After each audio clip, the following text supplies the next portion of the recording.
All right, hello everyone, and peace of Christ to all of you. And I see many of you keep asking, there is no sound. Obviously, nobody is looking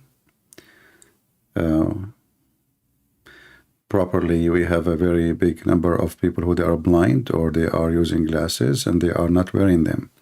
So we have a timer in front of you, and the timer is so clear, and still people they say to me, how come there is no sound? I mean, I don't know what to do more. Anyway. Our topic today is about, the Muhammadan as usual. Usually I don't talk about those things, but I find it very strange that I received this a video about this Abdul here. For me, I don't use TikTok. Actually, when I open this TikTok, I notice how much faith in TikTok, like, you see a lot of videos, naked women, etc. Crazy, very, very, very disgusting application, TikTok. And I advise none of you to use it. I mean, don't use it. But anyway, just for the purpose of our video. So this is a video made by this guy about Shaykh Uthman ibn Maftouk, taking his wife. But what is the story? Usually I don't talk about those private matter. This is not my business. I mean, somebody divorced, somebody get married. This is business. Never put your nose in something private. But this is more than private. But look what I found. I just set up my, my YouTube, and right away, in the right of my screen, I saw the video of Lili Dawa. But what is the topic? Look at this. Divorce pandemic, what is the cause? What's the cause? Episode 17. They have episode, series. Like Tarzan in the Jungle #1, Tarzan in the Jungle #2. So, divorce pandemic. And here you will notice that those two men, they bring women, and they are talking about sex, and they are talking about, this is the Muslim community in England now. But I want to show you more than what is behind the curtain. You see, they are wearing hijab, and they are wearing the burqa, and this woman, she is showing her half of her head. And Lili Dawa, he don't mind for sure. I mean, the hijab is just hijab for, functionality, to be like she is a decent woman. So this man here, he go in the internet, and he is a friend of Uthman ibn Farooq. And he is telling his story. So let us listen to his story and see what's going on. All right? Again, I am not really interested in his private life, but he published it online, willingly. And I use it to show you how you cannot trust a Muslim and why Muslims don't trust Muslims. Let us hear first what happened with this guy. I don't know if the video is coming. Let us see the size of the video. I don't think I can make it better than this. But anyway, I mean, I think the picture will be fine. And the sound will be okay too. Let me take this one down.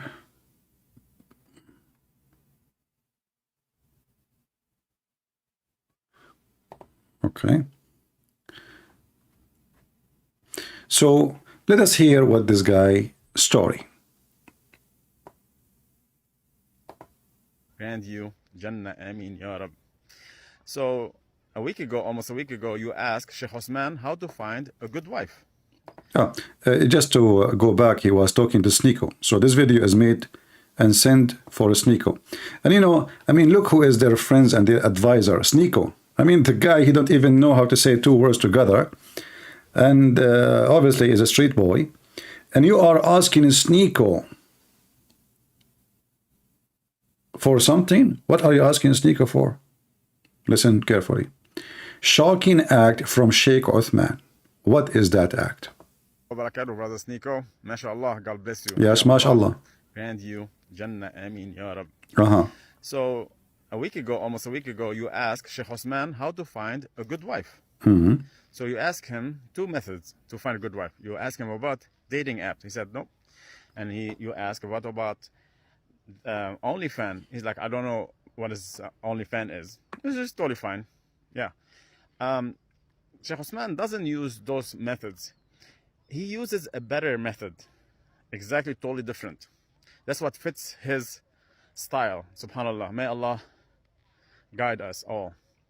So he will wait. I'm gonna tell you the the process.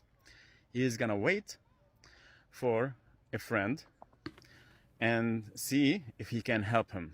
For example, a brother, which is me, I reached out for him because he's a sheikh to fix our marriage. So what I did is I gave him. Hold on.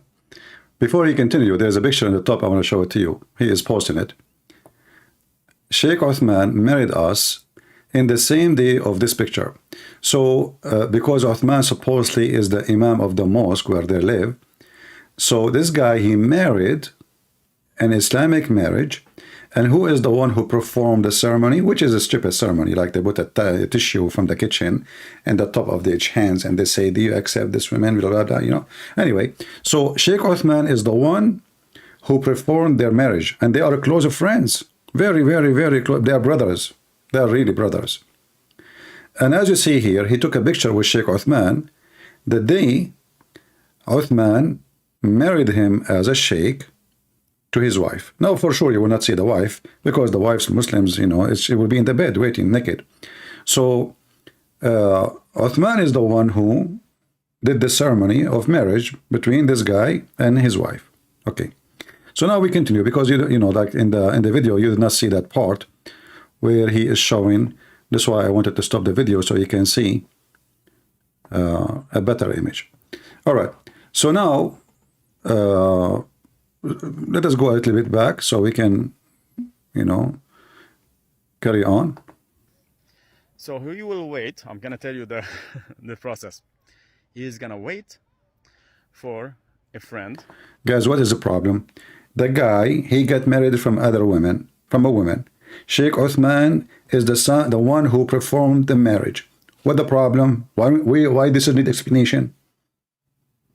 This guy talking about his wife. He married us. Do you think he married Uthman?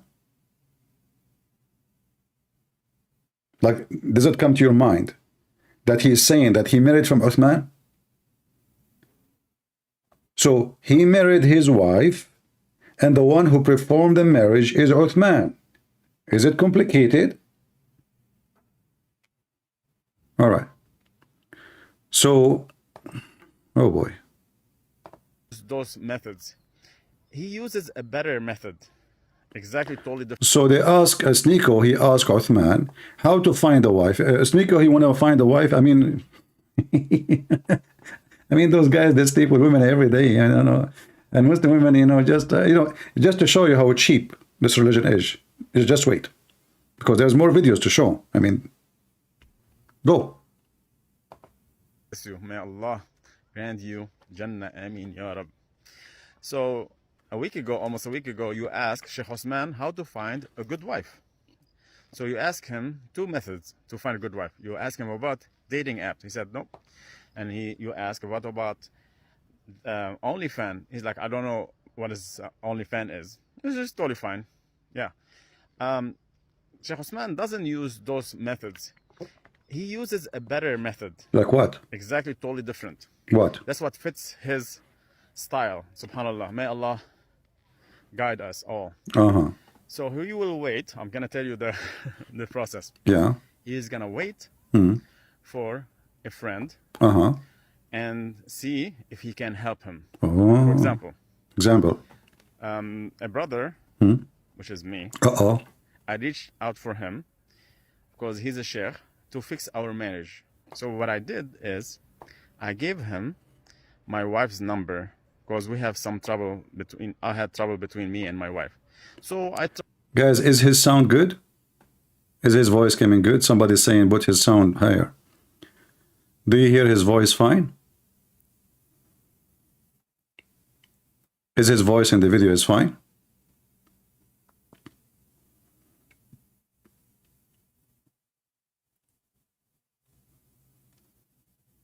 So the one is complaining, obviously you have your, you know, the problem from your side. So, okay. So this guy, he have a problem with his wife, which he married through Uthman, because Uthman is a sheikh, as you see. So, which is normal for him.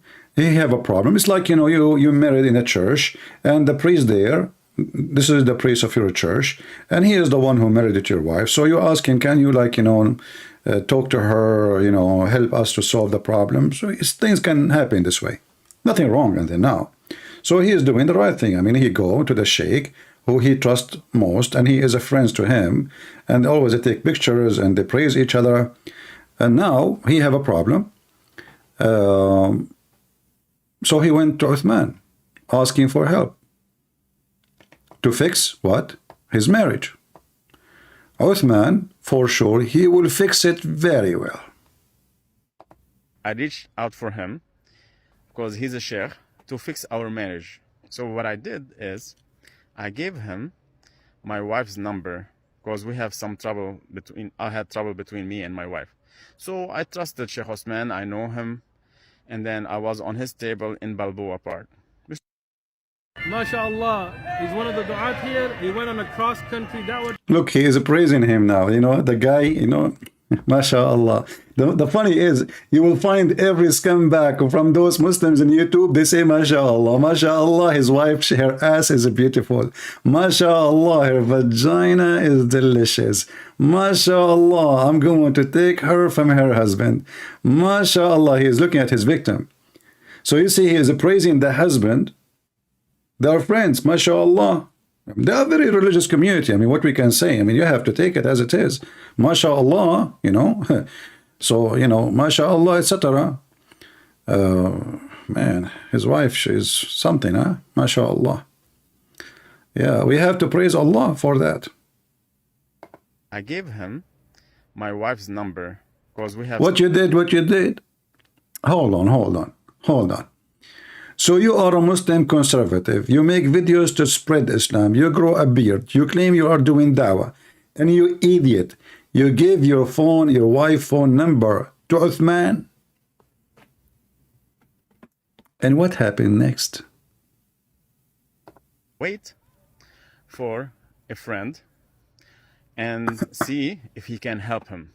For example, a brother, which is me, I reached out for him because he's a sheikh to fix our marriage. We will fix it. So what I did is I gave him my wife's number because we have some trouble I had trouble between me and my wife. So I trusted Shaykh Uthman, I know him, and then I was on his table in Balboa Park. MashaAllah, MashaAllah. he's one of the du'at here. He went on a cross-country da'wah trip. So I gave him her number to fix our marriage. He fixed it very much, yeah. And then after 2 days, my wife, she completely blocked me, and I know nothing about her. And Stop. I mean, let us be honest here. You ask him to fix the marriage. She fixed it. He fixed it for you. That's it, no headache. She blocked you. Now remember, this woman, she is his wife still. They are not divorced. She just left the house. So even legally in the state, she cannot go and marry a different person, And even in the state, if she sleep with different men, she is fornicating, This is a fornication, nothing more. So what happened now? After he gave his phone number to Shaykh Uthman, because Shaykh Uthman is the good man you can trust to speak to your wife, halal, his wife, suddenly she blocked him. She didn't want to talk to him just 2 days after. Man, Shaykh Uthman must be very fast. Don't you think, you idiot? He is speaking to her already for a long time. I think what happened, that his wife, when she is talking to him, she told him, why you don't let Shaykh Uthman to talk to me? So she want to make it like, in case he discovered that he is talking to her, because there is no way. In 2 days, 48 hours.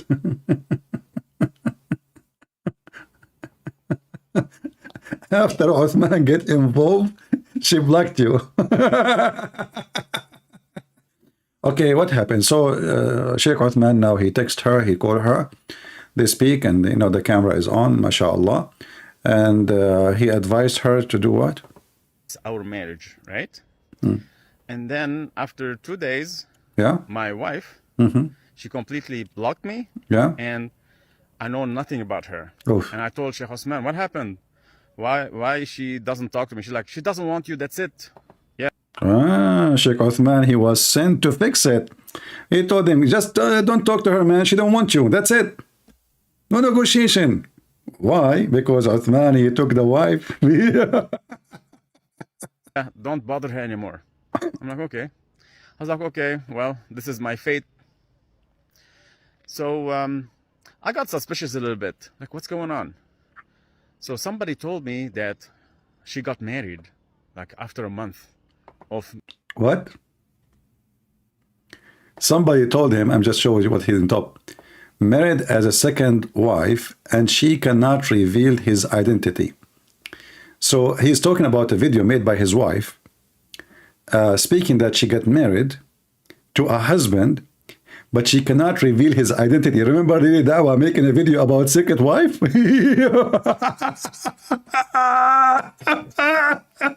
This is the Islamic society.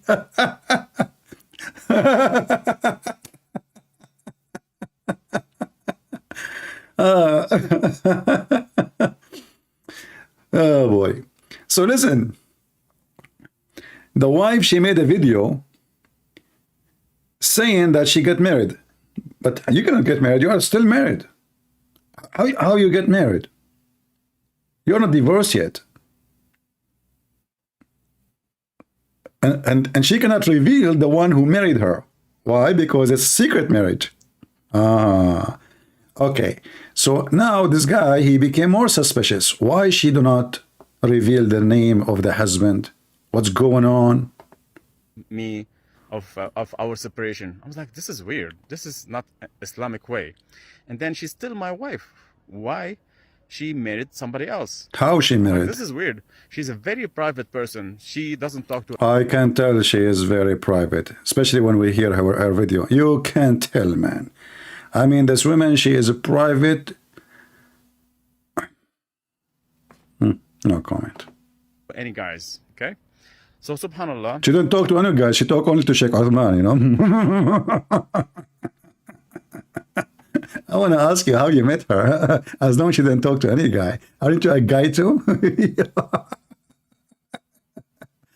Or at that day when she started to talk to you, at that time you were a girl. She don't talk to any guys. Mean. Yeah, you remind me of a joke. Like, you know, the guy, he told his friend that his fiancée is virgin. He said, really? I said, yeah. I said, how you know? She said she never saw a private mind like this before.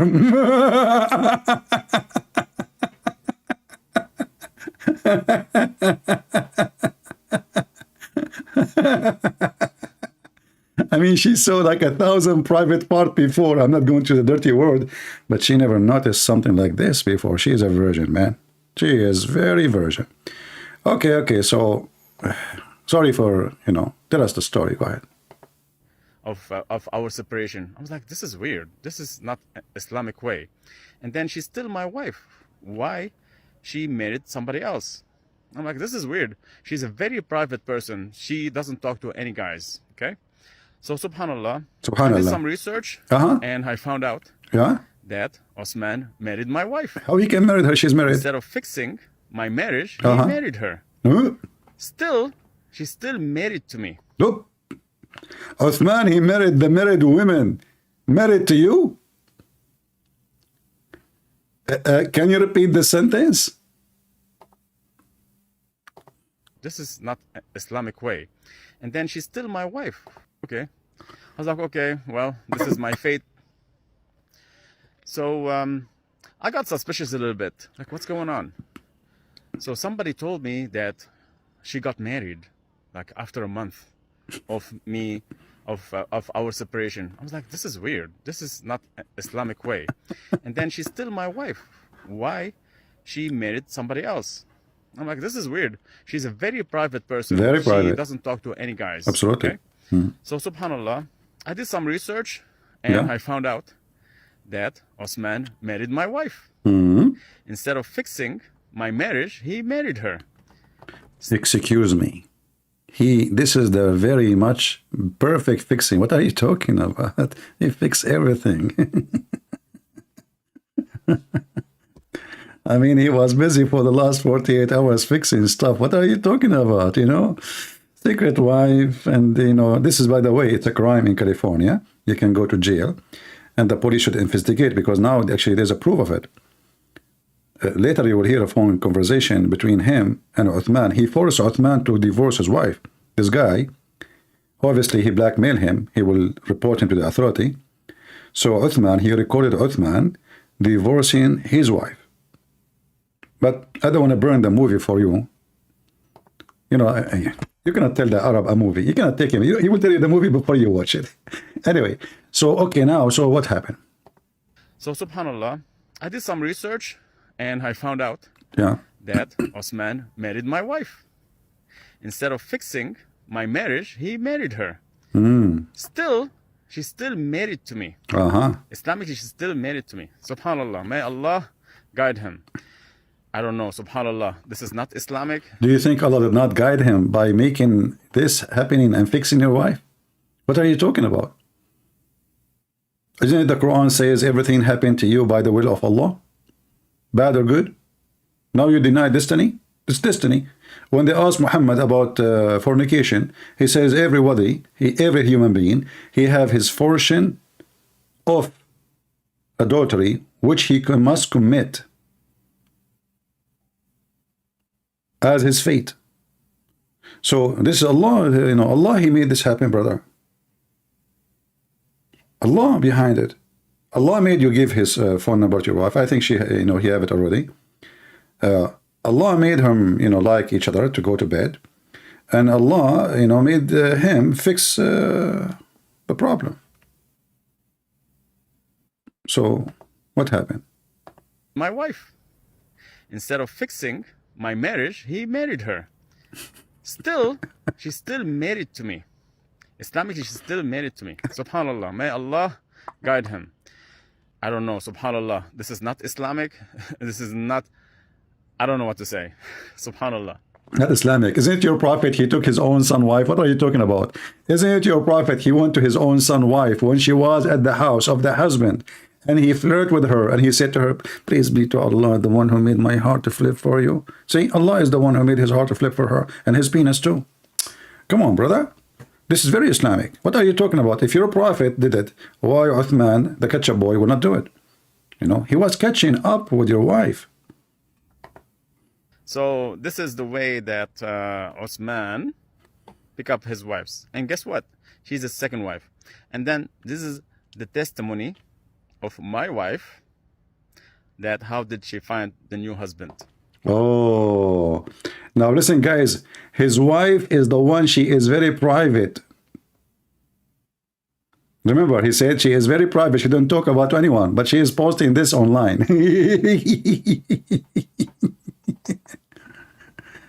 Listen.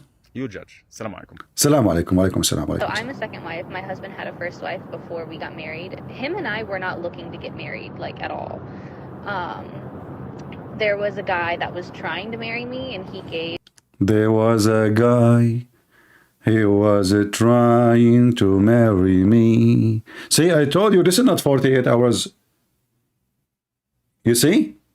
There is a guy, he was trying to marry me, and she is talking about what's going on when she is married. There's a guy who is trying to marry me. Simply, she is cheating with him. He's, you know, they are, you know. So there's a guy trying to marry me, but she is married. How he is trying to marry her, and how it is that he is trying to marry her, and she is married, and Uthman, he just got the phone number 48 hours, as the guy said. So obviously, they are talking to each other, and there is some kind of shukutuku for a while. So this is the wife telling her story, how she found the new husband in eBay. Of me, of our separation. I was like, this is weird. This is not an Islamic way. And then she's still my wife. Why? She married somebody else. I'm like, this is weird. She's a very private person. She doesn't talk to any guys. Okay? So subhanallah, I did some research and I found out that Uthman married my wife. Instead of fixing my marriage, he married her. Still, she's still married to me. Islamically, she's still married to me. Subhanallah. May Allah guide him. I don't know. Subhanallah. This is not Islamic. This is not, I don't know what to say. That's not Islamic, absolutely. Yeah. So this is the way that Uthman pick up his wives. And guess what? She's the second wife. And then this is the testimony of my wife, that how did she find the new husband? You judge. Assalamu alaikum. So I'm a second wife. My husband had a first wife before we got married. Him and I were not looking to get married, like, at all. There was a guy that was trying to marry me, and he gave my current husband my number, saying, please call her for me, blah, blah, blah. Did you hear it? This guy is telling the truth. There's a guy trying to marry me, and my husband gave him the number.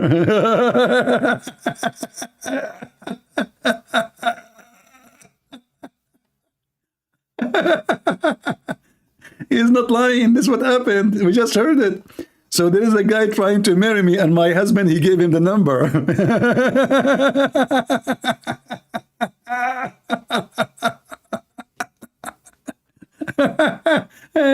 You know what? I have a headache. I don't want to go online, but I saw this story. I said, I better go. I was planning to go tomorrow. I have a light headache, but my brother, your wife, she made my headache fly.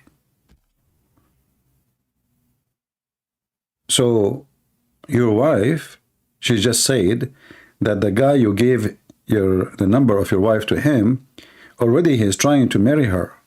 Trying.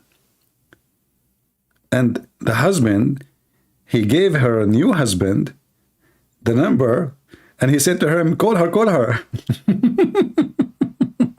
That's a good one. I love it. So I'm a second wife. My husband had a first wife before we got married. Him and I were not looking to get married, like, at all. Just a casual sex, we are not looking to get married. It's just like boom, boom, here, there, Like, are you bored? Okay, join in the board.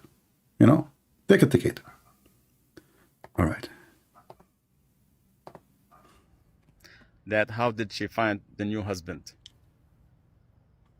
You judge. Assalamu alaikum. So I'm a second wife. My husband had a first wife before we got married. Him and I were not looking to get married, like, at all. There was a guy that was trying to marry me, and he gave my current husband my number, saying, please call her for me, blah, blah, blah. And he called me. He was like, look, I'm only calling you because this guy won't get off my butt. And we talked. Uthman, he told you that this guy, he don't want to get off his butt? That is very sexual too. What do you mean his butt? You just said he's trying to marry you. What do you mean I'm only calling you? Okay, and what happened? For like 2 hours. We ended up really being fond of each other. Uh-oh. It took Uthman 2 hours. Guys, he called the women because the husband asked him to call the wife. After 2 hours, they are in love. 2 hours. How many days? How many days? 2 hours. I mean, she must be very decent. Listen, she knew she's married. She knew that this guy, the Shaykh, after 2 hours, Uthman, he said to her, do you like me? Do you? Do you? Do you miss me? Do you? Do you? Do you want me? Do you? Do you? Let us do it. Let us do it. Let me do you. She answered, yes, I do. Ask Lily Dawa to bring him with you because he's a female and doesn't count as a man like you. Hello? What the heck? 2 hours? I mean, Prophet Muhammad took him longer. Who in the world want to believe that in 2 hours you found that you are... What? Just say again, what? The guy that was trying to marry me, and he gave my current husband my number saying, please call her for me, blah, blah, blah. And he called and he was like, look, I'm only calling you because this guy won't get off. Remember, she just said, but this guy, he's trying to marry me. So Sheikh Uthman was hitting on her long time ago. Did you notice what he said? There's a guy trying to marry me. Trying. Now the husband, he told Uthman to call her. The same guy who is trying to marry her many times. He called her now and he told her, I'm calling you just because your husband, I want to get him out of my butt. And then 2 hours. 2 hours later. Assalamu alaikum.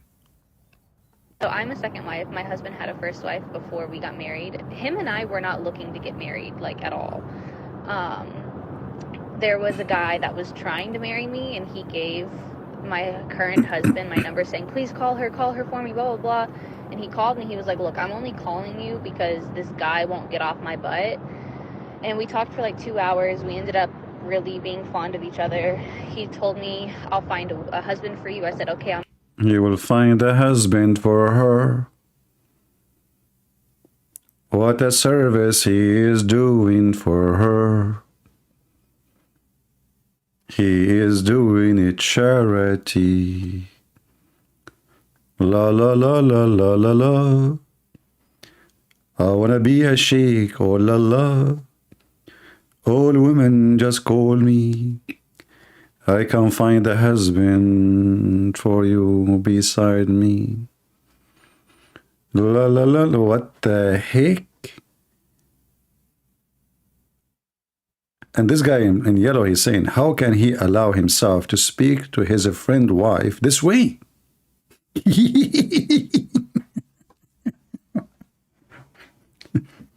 So this idiot, he gave the phone number to Uthman. Uthman, he called the women. 2 hours, they like each other. And Uthman, he said, I will find your husband. Just worry. You know, I'm coming to you tonight to find your husband.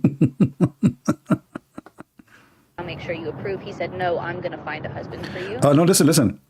She said to him, I want to be sure that you approve. Uthman have to approve the husband. He is her daddy, mommy, daddy, family. Uthman. You see what is the duty of Uthman in San Diego? He is working so hard. I said, okay, that's fine. Yeah, that's fine. And then we ended up getting married. We ended up getting married. That's it? You jumped there? What happened between?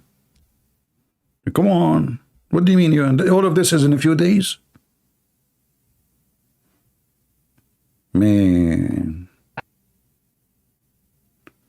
So far. Assalamu alaikum wa rahmatullahi wa barakatuh, Brother Sneeko. MashaAllah, God bless you. May Allah grant you. Okay, this is the same video. Let us go to the second video. Shall we? Shall we?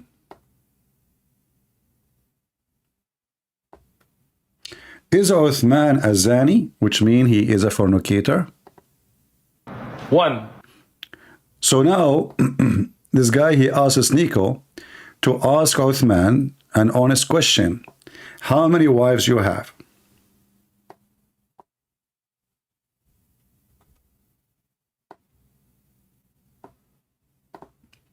One. Alhamdulillah. Assalamu alaikum wa rahmatullahi wa barakatuh, Brother Sneeko. I hope you're doing well. I have a request. Can you ask Sheikh Uthman how many wives he had last October? And then ask him again. Last October? There's any update for we are in November now.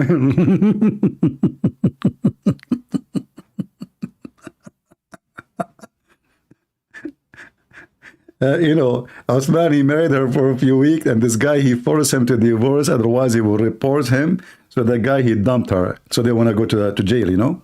So, and he recorded the phone call, actually. He will hear the phone calls.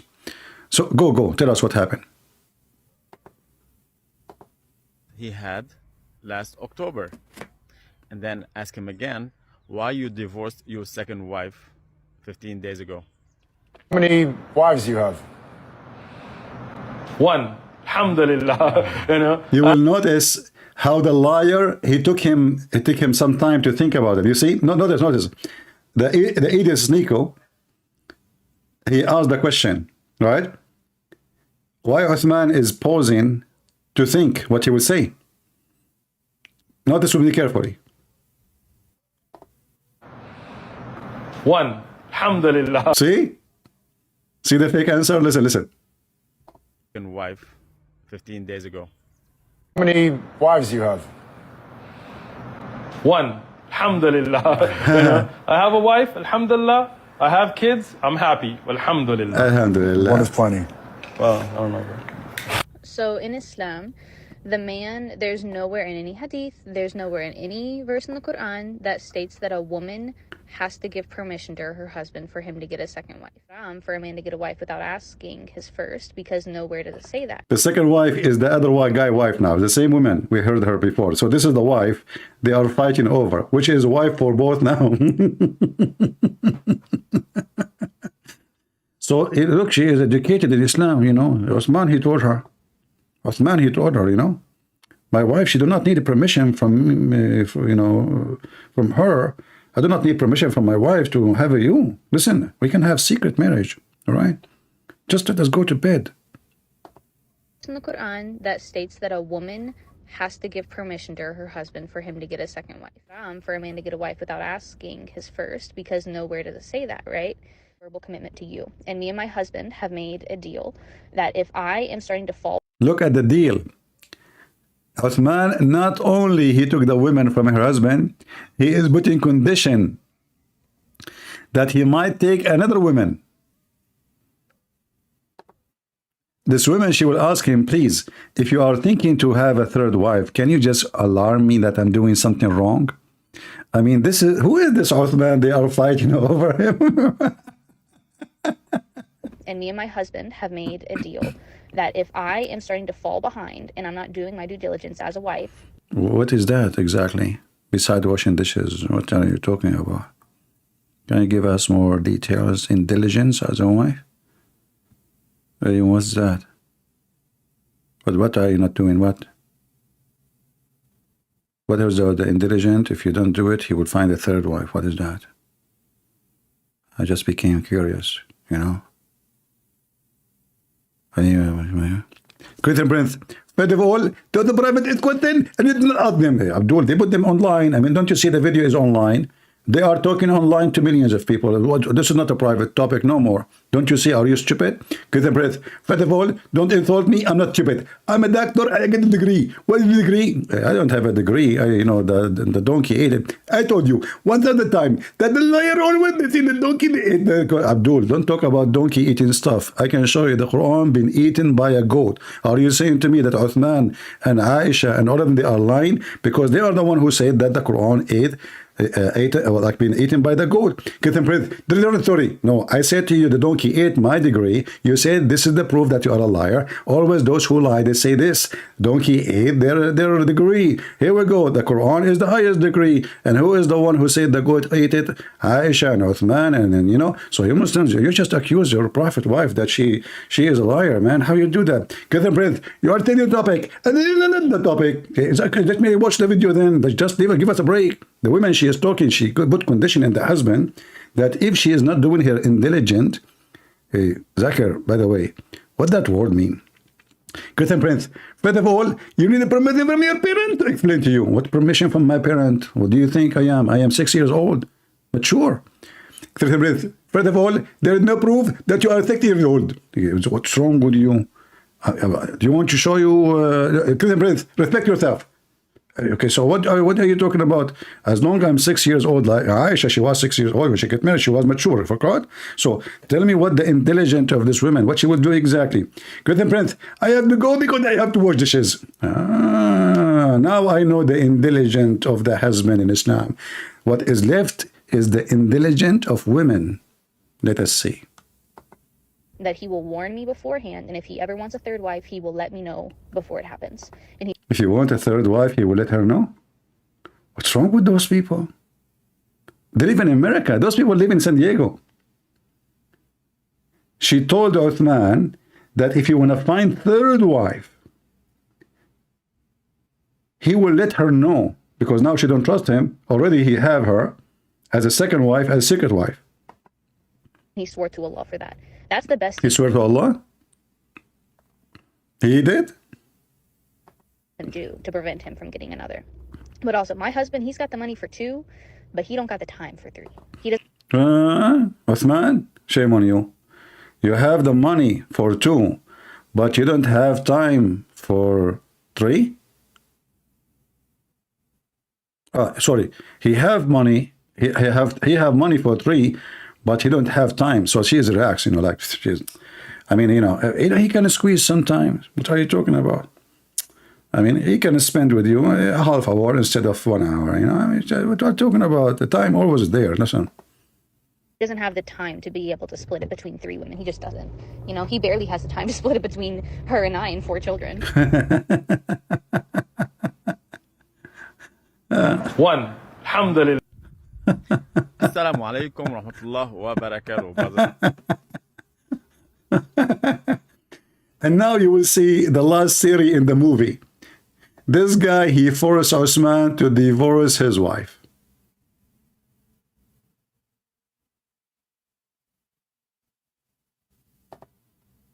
So he's asking Sneeko, why Uthman divorced his wife by my command? Who What am about I? dating in general? Should young Muslims even date? No, dating is haram. Haram. Think about Niqabi. inshallah. Dating is haram. Assalamu alaikum wa rahmatullah wa barakatuh. This message for brother Sneeko. May Allah bless you and may Allah strengthen your iman. MashaAllah, God bless you, brother. First, you want to ask me who was this guy? We're going to put that till later. Yesterday, you had an interview with Uthman. You asked him how to find a good wife. You asked him about the dating and about OnlyFans. And he is like, what? OnlyFans? What is that? Really? Come on, Uthman. You know what's OnlyFans. You live in San Diego. Come on, come on. Look like all of you are expert. I thought OnlyFans is the website of Andrew Tate. I thought this is a porno website. I heard in the video like Andrew Tate, he's speaking about OnlyFans, so I thought this is his website. It turned to be something else. But look, all the Muslims are expert about OnlyFans. Okay, let's get to the subject here. Can you ask Uthman how did he meet his second wife? How? What method he used? Let him answer you. And then ask me how did he find her. Let's see how does it go. Does it match or no? And you're gonna tell me like, oh, this guy is crazy, right? Okay, then if still I am crazy or he's gonna call me crazy, why he divorced her upon my request? He divorced her upon my request. Upon what? My request. A lot of questions were gonna be raised here, right? Who am I to him to obey my request? The question, why Uthman he obey the command of this guy to divorce his wife? So let you know, I'm from San Diego, La Jolla, California. I'm not sure if you know me. You can contact me, bro. This guy almost going to cry. You can tell he's really struggling. May Allah guide him. Give talaq 3 times. I give her talaq. 3 times. 3 times. I divorced her 3 times. You heard it? Yeah, talaq, please. Talaq. Done? Okay, done. See? So he forced Uthman to divorce his wife. So Uthman, he slept with this woman for some time. And this guy, obviously, because this is not legal in California, Muslims, they can marry a second wife. But there is something very important. This woman, she is still married. And even if she is divorced, she have to wait for 3 months after the divorce. But the guy did not divorce her. This guy did not divorce his wife yet. So Uthman, he committed fornication according to Islam, because he married a married woman. She's not divorced. Number 2, even if she is married, he cannot marry her. Sorry, even if she's divorced, still he cannot marry her because he have to wait 3 months. He got her just a few weeks, 4 weeks maximum, after she left her husband's house. And now the husband, he is forcing Uthman to divorce the wife, and then you need to ask yourself why. Either Uthman, he is afraid from this guy, he threatening him, and I find that the easiest way is to report him to the police. He can stay in jail for a good time. You know, this is a crime. It's a felony in USA to have multiple wives, and he committed a crime. And there is no need for a proof. I mean, it's in the front of, you know, here we go. The wife is there, the husband is there, the Uthman is there, the recording is there. This guy is recording the calls. And now he made Uthman, because in Islam you can't just divorce a woman by saying the words.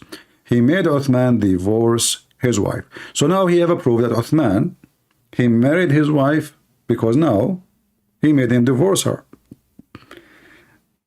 You want to divorce a woman she are not married to, you right?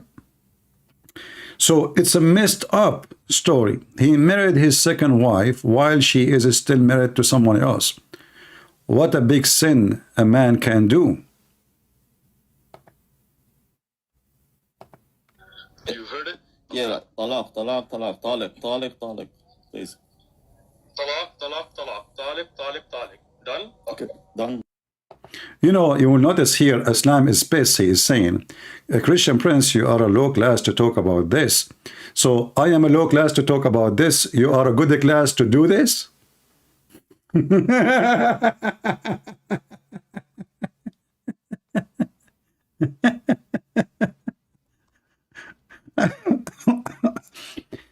According to the Quran, Uthman and that woman, they should be stoned to death.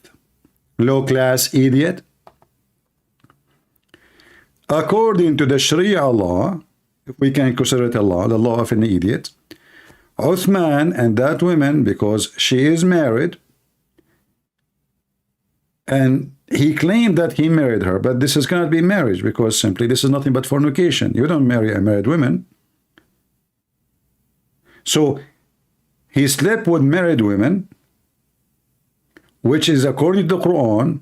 Actually, not the Quran. The Quran doesn't never mention that. This is the Hadith. Uthman shall be stoned to death. According to USA law, he shall go to jail.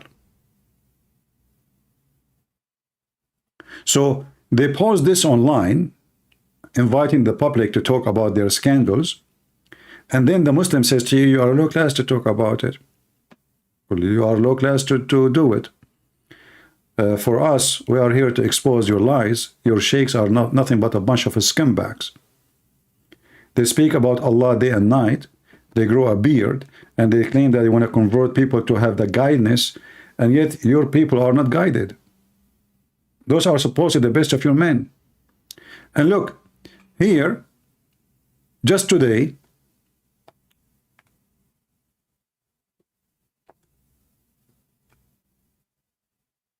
Lili Dawa have this video. What a coincidence. Divorce pandemic, what is the cause? This is when? This is just a few hours ago. 8 hours ago.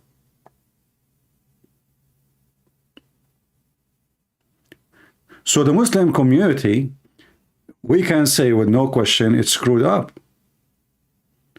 Cheating, sleeping around, women, and what they do, they convince themselves that they are not really doing sleeping around. It's a second wife. You know, it's marriage. So now he convinced her that he is marrying her, but she should know, and she is adult, unless she is 6 years old, that she is still married. And even if she is still, even if he divorces her, she cannot marry until 3 months pass. And we can find the verse from the Quran.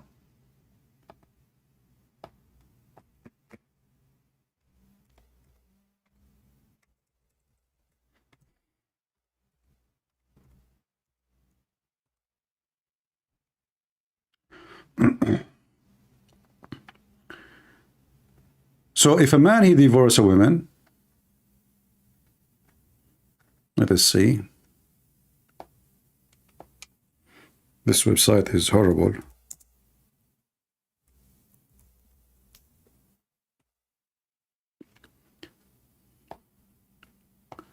Chapter 2, verse number 2 to 8. Women who they are divorced, they have to wait for 3 months, 3 period. 3 menstruations, which is 3 months. Do you see it? And if she do anything before that, she is still married. Even though she is divorced. She is still in the name of that guy. Why? Because the stupid Allah, he think that he need to be sure that the woman she have no baby from the other guy, and the only way to know is a 3 month. So a divorced woman shall wait as regard their marriage for 3 menstrual period, and it's not lawful for them to cancel what Allah has created in their wombs.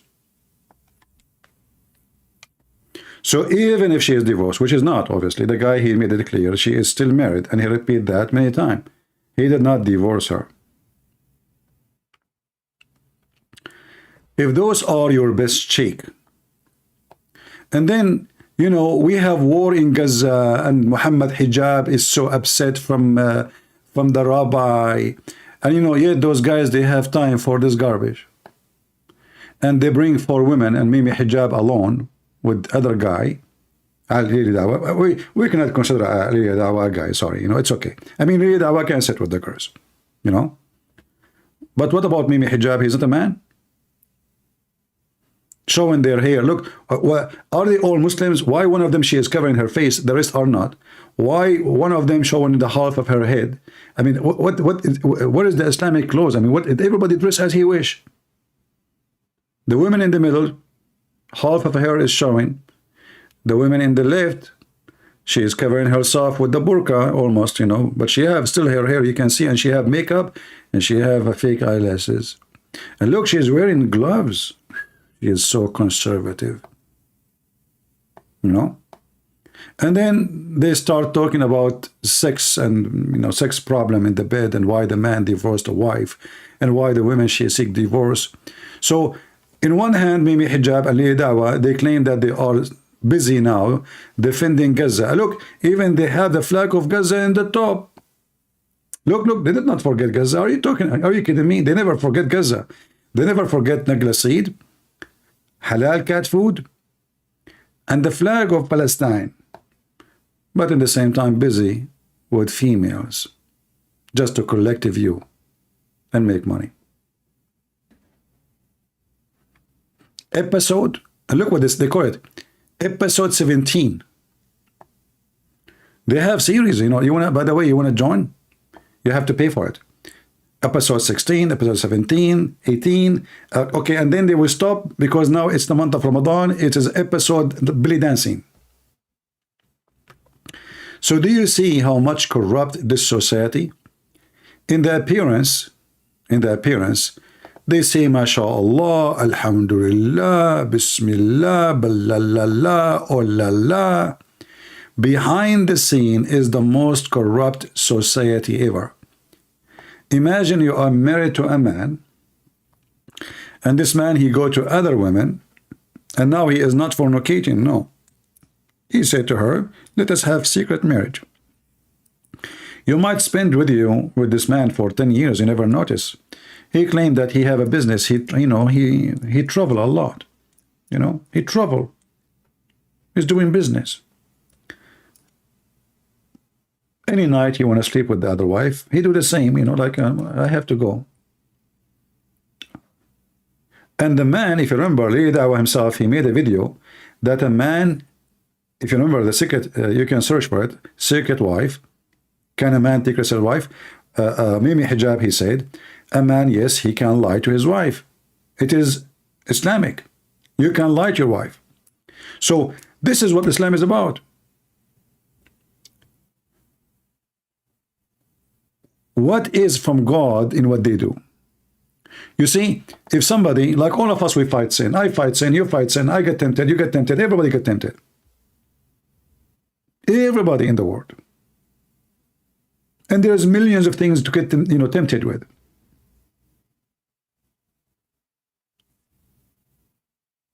But those people, they justify by their satanic cult their evil doing. So if I do evil, if I cheat, if I go and sleep with the woman she is married, I cannot justify it. I cannot say, oh, okay, it's okay. I cannot say this is a marriage. Those people, they justify. They justify when they kill a baby. They justify when they rape a woman. They justify anything because Islam is satanic. The point of Islam is to justify evil. So now, prostitution become marriage. They call mut'ah, they call it marriage, but it's nothing but prostitution. Opening a casino for a pimp like Andrew Tits is legal in the Quran. And if you force your slaves to do prostitution, Allah is all merciful. He will go justified. It's not even forbidden. In one hand, they say to you the Quran forbid adultery, but isn't it all their marriage is adultery? This Uthman, he is a friend to this guy. And he is already married and he have 4 children. Why he is looking for a new woman to sleep with? And why he is using a person? I mean, aren't you ashamed that this guy, he is your friend? Aren't you ashamed that you are the one who married him to his wife? You are the one who did the ceremony? Aren't you ashamed that always you take selfie with him and you speak about how good he is doing da'wah to bring people to Islam? And then you take his wife? Do you have a shame? They don't have a shame.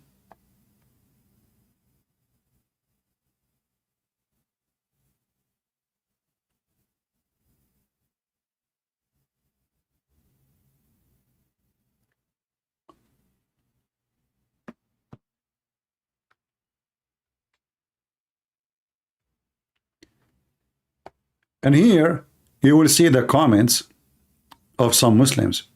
You will notice nobody really, I mean, this video should have like 1 million views from the Muhammadan, but nobody care. I mean, Uthman is doing his job, lying about Islam, defending Islam. That's enough for us.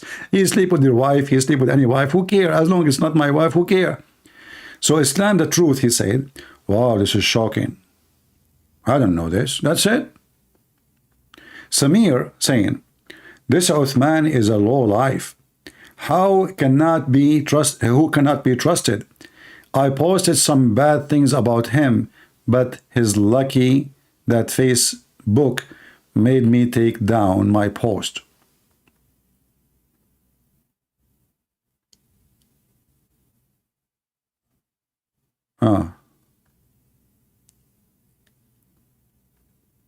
Yeah. Why you are surprised? Muhammad did the same to his son-in-law. Thank you, Mr. Just Saying. This is an educated person. He got them busted. You dodged a bullet there with the dishonest, cheating wife of yours. You are right to expose him, in my opinion. Pray Allah bless you. Ameen. It's nice to see you, Abu Adnan. How are you doing? Hope you remember me. I celebrate my first year as a Muslim last month. Thank you. Thanks to us meeting in this. Joyce, are you celebrating that the one who make you convert to Islam, that he himself is in trouble because of Islam? What an idiot woman.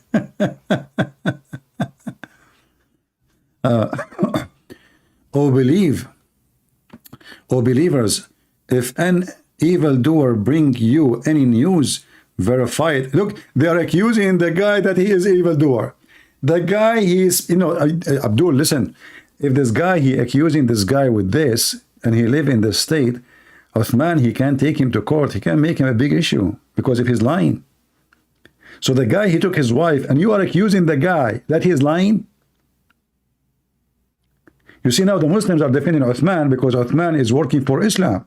Who are you? He's more important. So the guy, he have the voice of Uthman divorcing his wife. He forced him to divorce his wife. He have the recording of his wife. He knew his wife. And they accuse him to be a liar. And look, there's no comment really. I mean, this is a day ago. Nobody is commenting about this. They don't care. Look at this one. Wow, you got haircut. Look very nice.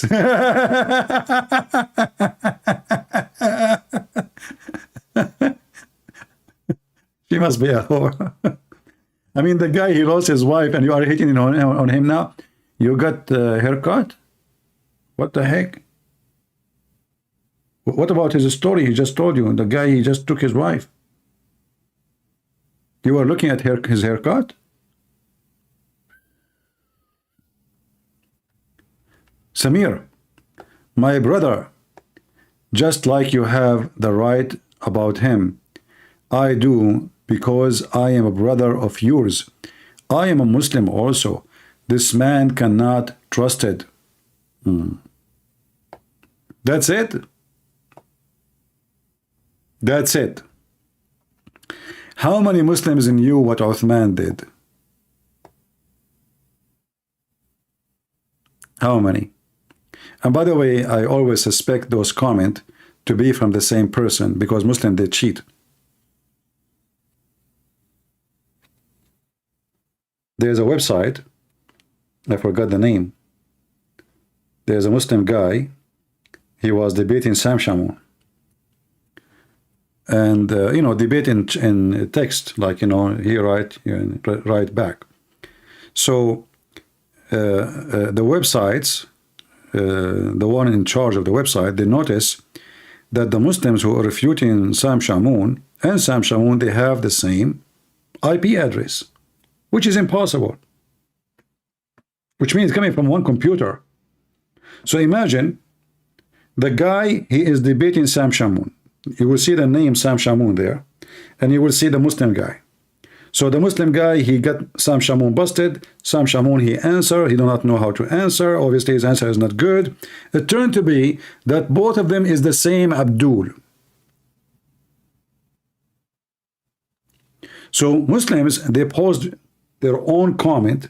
They fabricate accounts to make themselves, they are doing da'wah and people convert to Islam. Like, what is the proof of comment? Like a comment, she said, look, I have a haircut, nice haircut. But it's possible that this is a real person. We don't know. But it's very normal for them to lie. But in this case, lying is very costly, because the other person, he can take him to court for fabricating a story. It's not true. You see, if Uthman is going silence about this, it means the whole story is true. If Uthman don't take this guy to court, correct? That means the story is absolutely true. And you can tell that this man, he forced Uthman to divorce his wife. And he said in his video, if you remember, he said, what authority I have to force Uthman to divorce his wife? Who am I? Right? Why he can, how he can divorce, how he can force Uthman to divorce the wife? Who is he? He's nobody for him. Obviously, the only reason, he told him, I'm going to report you. What about dating in general? If you Should don't divorce young her. Muslims even date? No, dating is haram. Think about Muslim don't date, brother. Muslim Inshallah. dating is haram. Assalamu alaikum wa rahmatullahi wa barakatuh. This message for brother Sneeko. May Allah. Dating in Islam is haram. Sleeping with the wives of others is okay. Haram, brother, haram.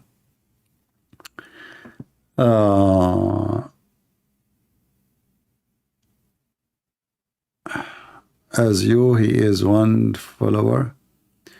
No problem. People make it, you know which channel is mine. People, they can do whatever they want. Who care? So anyway, cheater, liar, fabricator, not a trustworthy, beard, and at the same time, you don't find one single Muslim speaking about what Uthman did. Why?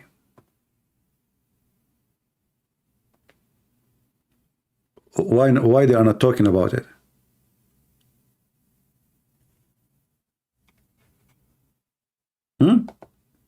Why Muslims are not talking about it? What the problem?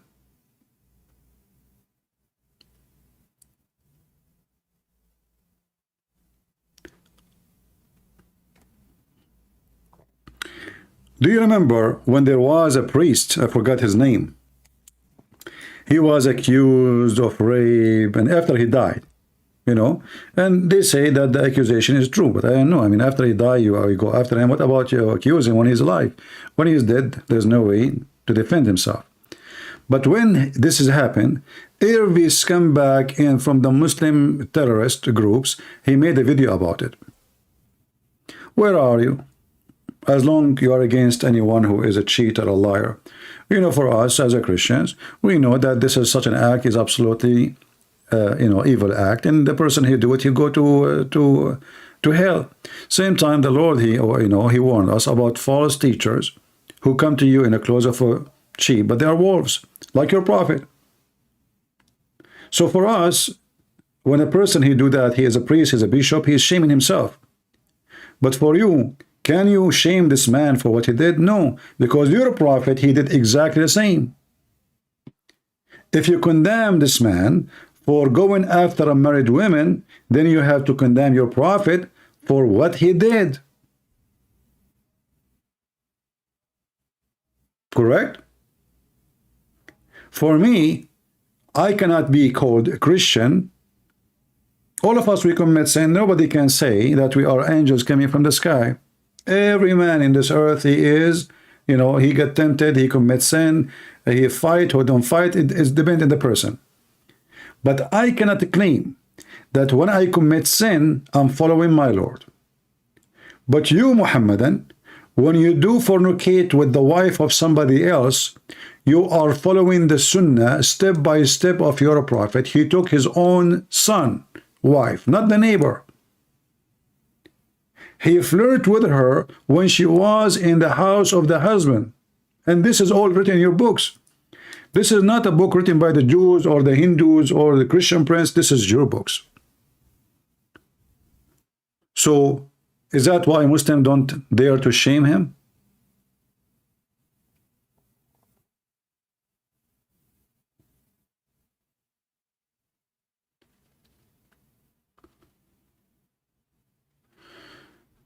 First account? I don't know. What first account? I see here. I saw he said like he have other account. Which video he mentioned that he have other account? I'm not sure. Assalamu alaikum wa rahmatullahi wa barakatuh, brother Sneeko. MashaAllah, God bless you. May Allah grant you Jannah. Ameen, Ya Rab. Yeah, here I see he says check my other main account, but I don't see where the other account it is. I'm not sure. Here it says my other main account, but where? Maybe Abu Adnan Halik, let us search. No, it's the same. Let us click here and see what we will find here. This one looked like one video he opened a second account. Yeah, this is not the original maybe. Assalamu alaikum wa rahmatullahi wa barakatuh, brother Sneeko. Yeah. Anyway, so obviously, you know, things is messed up in this community, but nothing new for us. You know, we are from the Middle East. We knew how they live. We knew how they act. It doesn't say that, CP, right? Yeah. Yeah. And you know, when you show them a hadith, like how they refute the Christian prince, this hadith reported by Hisham, he reported from his father Abdul. Abdul reported from his father Ahmad. Ahmad reported from Muhammad. Muhammad reported from Ali. Ali reported from Abdul Rahman. Abdul Rahman reported from Makbul. And the Makbul is a liar. So the hadith is not accepted.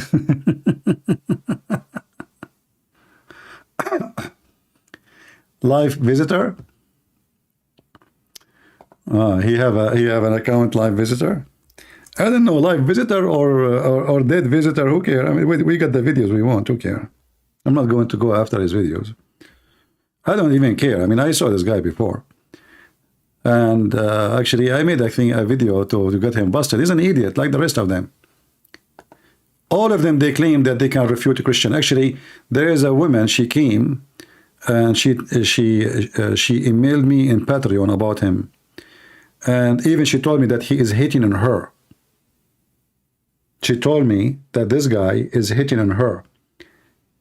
So, obviously, TikTok is a place of hunt.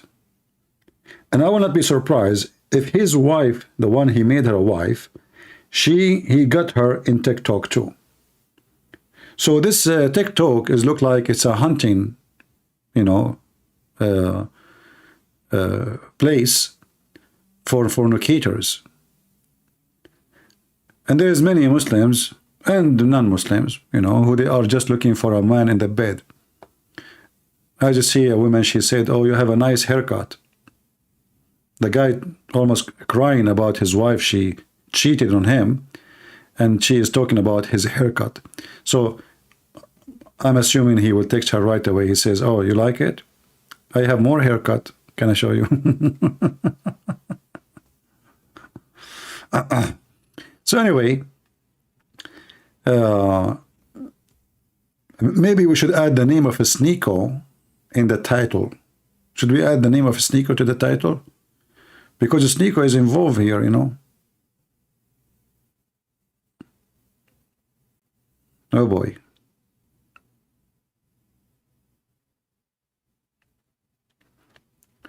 And you know, this obviously this guy is so naive and stupid to the point he give someone his wife number.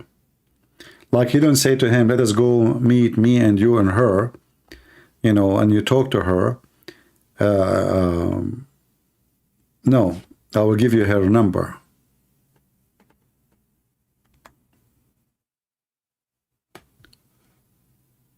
Hey, by the way, why in the world anyone will call himself a Sneeko? I don't know. I mean, this is really funny. They sneak in the house of people to get their wives? I'm not sure. Sneeko from a sneaker? All right.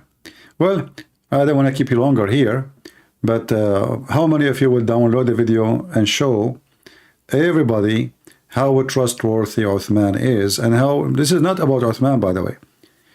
I assure you, all of them are the same. You see, you can ask Muslims. When I was in the Middle East, when I go to a Muslim, like let's say with me in school, like I'm high school. So I go to his house, he welcomed me, his mother, she sat with us, his sisters, and the Muslims, when they're inside the house, they dress like really open. They never hide from me. I sit with them, you know, this guy was a very nice person, his family very nice people. I never look at his sisters in any wrong way. The second, another kid come from the school, from the same class, and he is a Muslim, all the female, they run away and they close all doors. And when they bring the tea or the coffee, the door is closed, they knock the door, and they leave the coffee tray behind the door. So the first thing I notice, how come when I am there, his sisters and his mother, they sit with me. Even I eat with them. How come when a Muslim come, everybody hide, everybody. Even the little girl, who is not even 7 years old, they hide her. And this is not only with one person. And then I learned they do that only with the Christians. Because other person who is a Christian like me, he come with me to their house, they don't hide too. So I found out that this is only about Muslims. Muslims don't let Muslims see their women. Because Islam teach Muslim to have a very low ethic.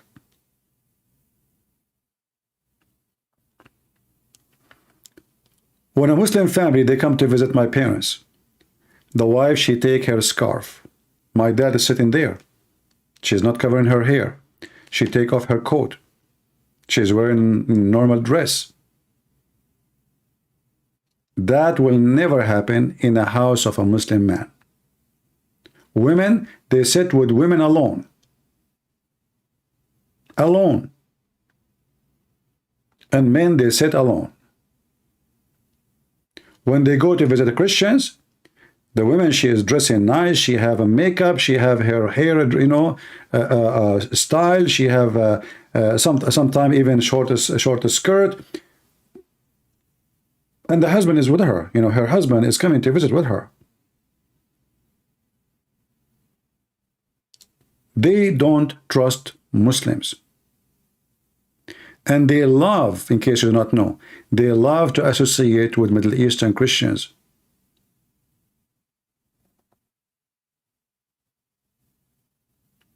This is the fact and this is the truth. And then this poor man, he go to Uthman and he tell him, you know, can you talk to this, you know, to my wife to fix my marriage? And then what Uthman he do? I mean, listen, even if you like the woman, let us say the woman is attractive, she is pretty. But where's your shame? I mean, the guy, he is your friend and he asked you to do something. At least wait until they get divorced and there's no hope and that's it. And he forgot about her. And then later you say, you know what? You know, things work. We met, we talk. You know, you don't want her no more. She don't want you no more. And that's it. It's over. But she's married. So obviously there's a plan to take the wife from her husband.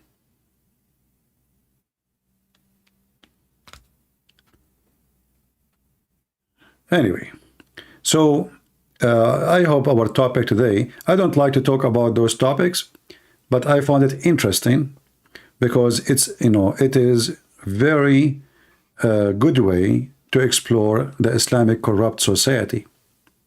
And here, when you see this video here, Lili Dawah talking about divorce and marriage and why Muslim women and Muslim men, they are suffering from pandemic of divorce.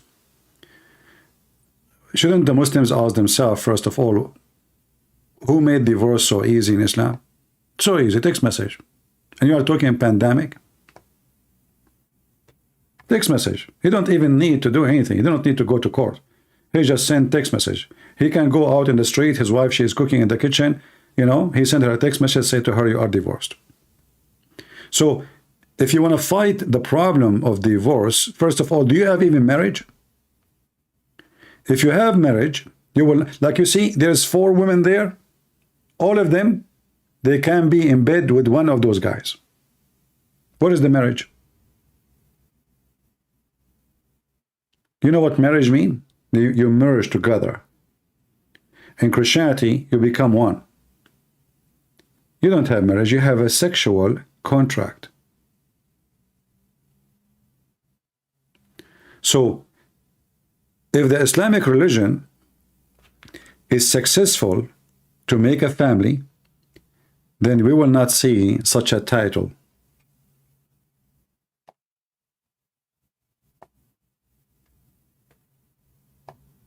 We will not. Obviously, you have no success and you have no marriage. It's just a sex contract. You know, I have a guy, his name is Muhammad Yusuf something. I'm going to open my Skype. He said, he texted me, Yusuf, you want to talk, you want to call me? Do you want to call me? You are always so excited and so, you know. You said to me, you did text me in Skype, right? Do you want to call?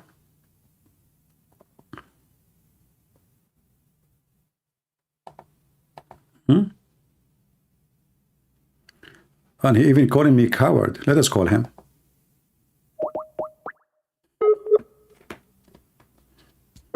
I like your sunglasses, by the way.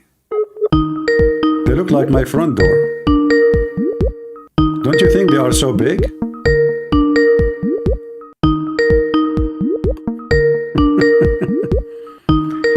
Answer, Yusuf, answer. Let me lower the ring. Answer. Are you sure you are not James Bond?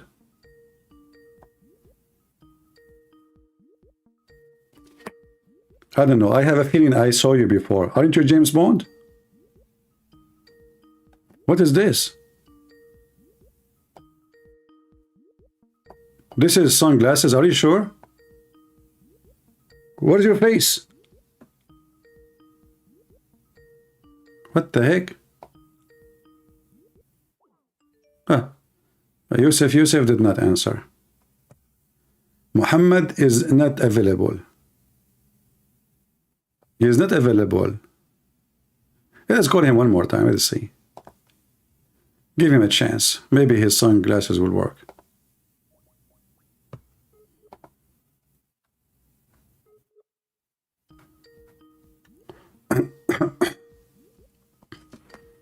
I'm calling you, answer.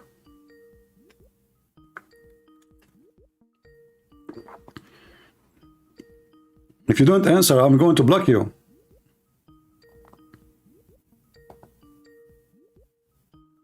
Okay, just answer and tell me where you get your glasses from. I want to use it for welding. Potato. Potato. I have a welding project, you know. Where do you get these glasses from? Are you sure they are not made by Allah? Huh? You are at work. You see, guys, Muhammad is at work. This is how and why you should hire a Muslim. At work, this is how they make money. They go to work to chat in the internet. He's at work now. Obviously, you are working so hard. I want to know who is the idiot who gave you the job. He's at work. Good one, good one. They are decent. They are decent. They do their job. I mean, you pay them money for salary. They work hard. You don't get their money from stealing. No, they are at work. You know. I mean, he's at work on YouTube listening to Christian Prince. He will report later, like, you know, what, you know, that his boss, he will say, Christian Prince, he said to me, where you got your glasses? So now I think we need to change the business, make a sunglasses manufacturer, but because we are Muslims, we cannot do it. They, you know, have to be bought from China. We can do anything. I mean, have you ever heard the Muslim make anything? The Turkish, they made a gun. The first thing about it, the most important thing about it, it blow your face before the face of the enemy. Right?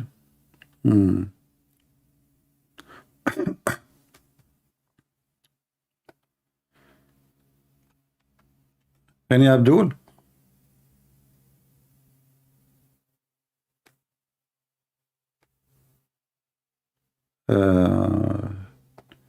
This guy from England, he will be sleeping by now. Let us see.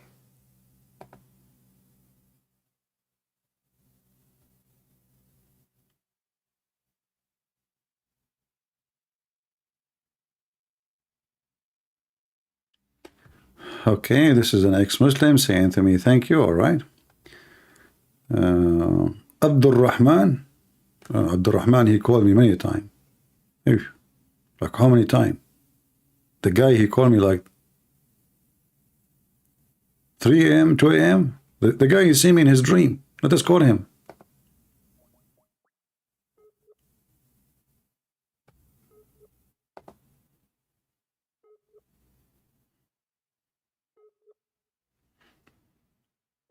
Well, obviously, he is not online. All right. But anyway, guys, you know, Muhammad Yusuf, if you want, we can make a deal with you. You know, we can sell glasses. I mean, I assure you that nobody have glasses like those. I never saw one. You know, where do you get those glasses from? Why do you want to share your secret with us? Like, do those glasses can see through? Is it like a high technology? Because they look something fishy about them. I don't even see your face. Where's your face? Are they what? Are they like a spit proof? Muhammad, is those glasses spit proof? Because I heard from Muslims when they go to visit the Kaaba and they go to house of the Shaitan, they wear something spit proof because the Muslims supposed to, when they see Shaitan house, they spit, you know, like maybe hijab. But when they spit, most of the spit, they come at the guy in front of them. You know, you cannot spit the house of Shaitan is like a 50 meter away from you. So you spit at who? You spit at the one in front of you. Same when they, when they throw rocks at the house of Shaitan, and the house of Shaitan is 50 meter away. And then most of the rocks, they will go in the first 2-3 lines, of the people. Like this is why there's many injuries when they go and do Hajj. Do we have any Abdul would like to call us? They are called pit fiber glasses. I know. I mean, they look weird. But I have to be honest. He looked really like so strong, so scary. I mean, like mysterious person.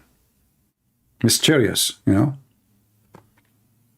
By the way, Muhammad, when your prophet, he went to the 7th heaven in the top of a flying donkey, did he use any glasses? I mean, do you know the element in the way? Because like the empty space is so freezing cold. I remember he's riding a donkey. It's physical trip. It's not like, God, he told him, be there, and he was there. No, it's real distance. He went through, physically, through a space distance. You know how cold it is. I mean, did you ever take the airplane? When you are like 20,000 foot high in the sky, do you know how cold it is outside? So Muhammad, he went in the top of a flying donkey. And by the way, the story about the donkey is really sensitive. I don't know if you know what happened. When the Prophet, Uthman upon him, you know what? The good thing that in the time of Muhammad, Uthman ibn Farooq was not there. Otherwise, Uthman ibn Farooq will take Aisha in 2 hours. But anyway, so when the Prophet, Allah, he sent him Jibreel, and with him there is a flying donkey, which is normal for Prophet to have flying donkeys at that time. So when Muhammad wanted to ride the donkey, guess what the donkey did?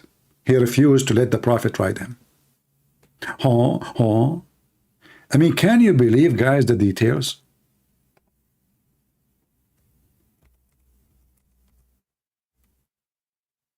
The donkey sent by Allah.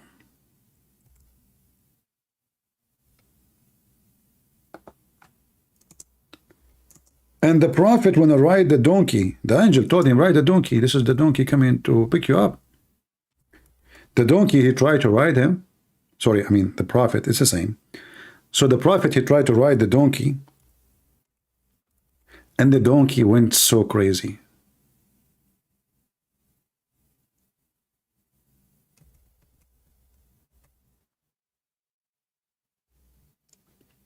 Jibreel, when he saw that, he screamed at the donkey.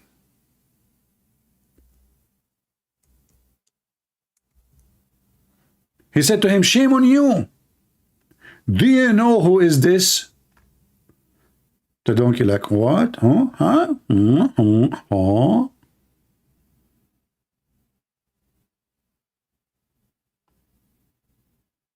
He told him, this is a prophet of Allah, Muhammad. Do you know what you just did? According to the story, the donkey starts shaking and is sweating. So, I mean, he sweat his ass. Like, what I did? Really? He is a prophet of Allah, Muhammad? How I know? He don't look like one. He look like an idiot.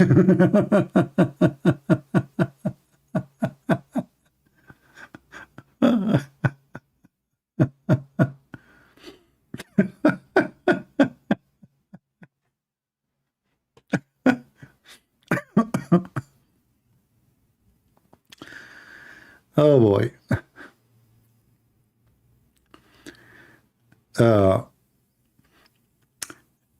You know why Allah did not tell the Buraq that this is a prophet of Allah? So the Buraq, the donkey, he came to a mission. He do not know who he will pick up who. I mean, we have to admit that's, the story is very touchy. a donkey who do not know the value of the one who will ride him. How sad.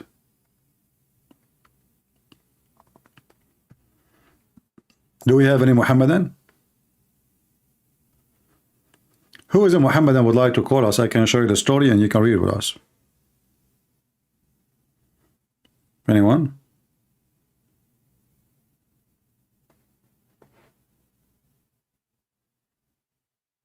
Hmm?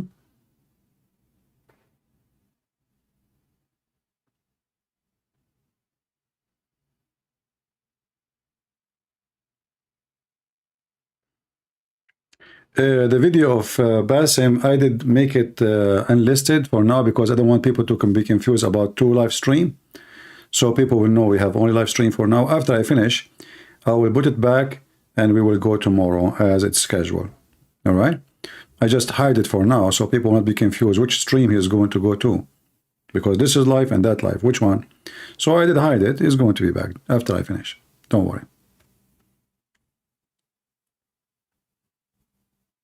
Who is a Muslim here? Choose a topic. Which one? This, what we see in front of us? Uthman taking the wife of the Muslim brother? May Allah give him... You know, I want to say to this brother, listen.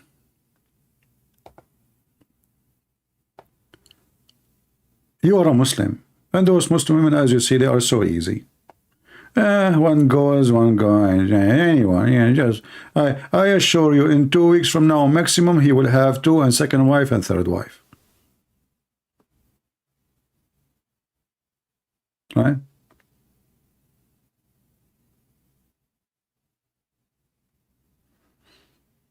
Don't worry, don't worry.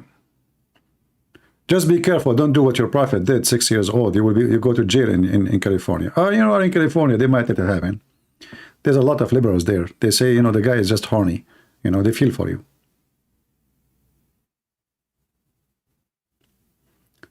All right.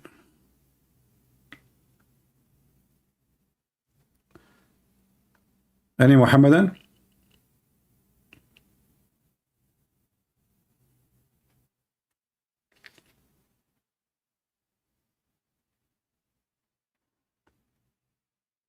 Anyone?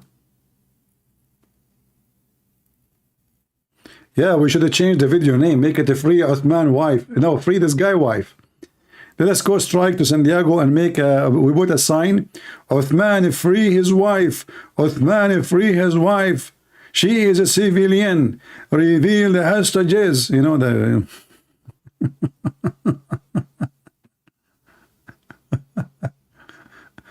Oh boy. Oh man.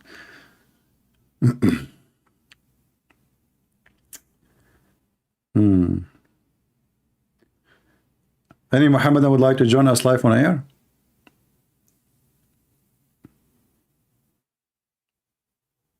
Muhammad Yusuf, he is wearing his glasses and he's walking. You know, this is why he cannot talk now. What about you, the rest of Muslims?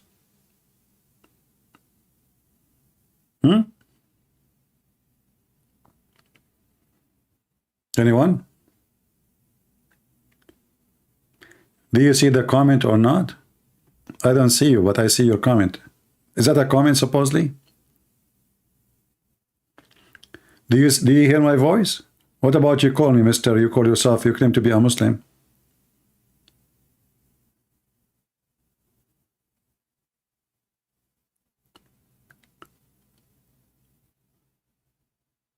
Can you describe Sunni versus Shia versus Abadi? You know, I mean, you see, all Islamic sect. I mean, if I want to describe in details, this is a big topic, but just to make it simple about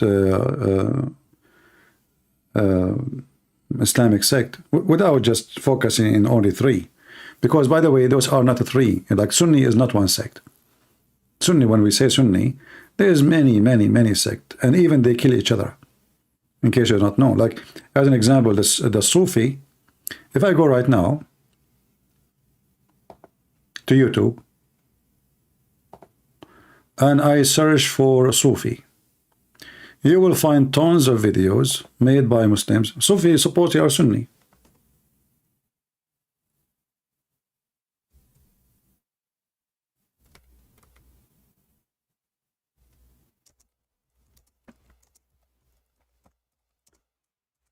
But the second you ask any Muslim Sunni, are they Muslims? They will say no. If you ask them, is Erdogan Muslim? They will say yes, but he's a Sufi.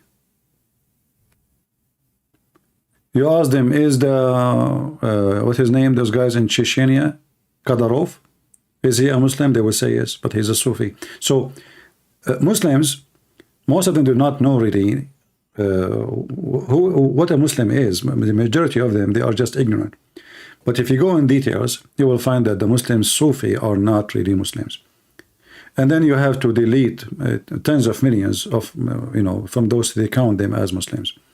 And that goes for every sect inside the Sunni group. Like you hear Mimi Hijab attacking the one he called them Salafi. Salafi, they consider Mimi Hijab and his kind are not Muslims. They are kuffar, they are infidels, they are hypocrite, munafiqeen. They give each other titles. So even when you speak about a sect, you think it's a sect. The sect have a billion sect. Even from the time of Muhammad, by the way. Muhammad, he named those who started to disobey him, he called them Khawarij. The outsiders, the one who get out. So from the time of Muhammad, Islam is divided. And then the division starts making division and division and division. So in the appearance, they are just one religion. But in reality, even the same Muslim sect, like when you see Mimi Hijab saying this, let us see, hold on.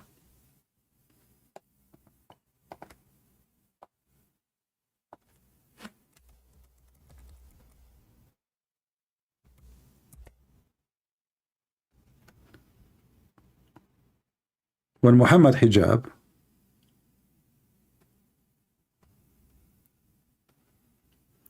exposing the intolerant Muslim cleric or claiming that they are people who have sex with women for a few minutes. What Muhammad Hijab is talking about?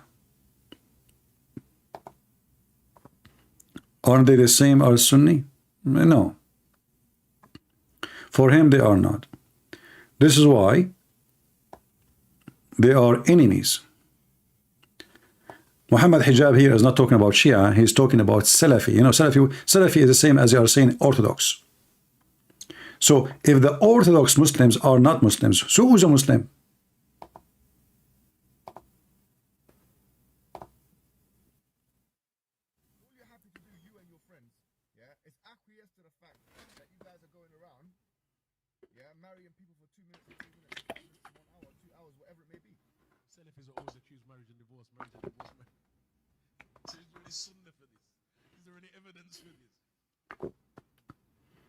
See?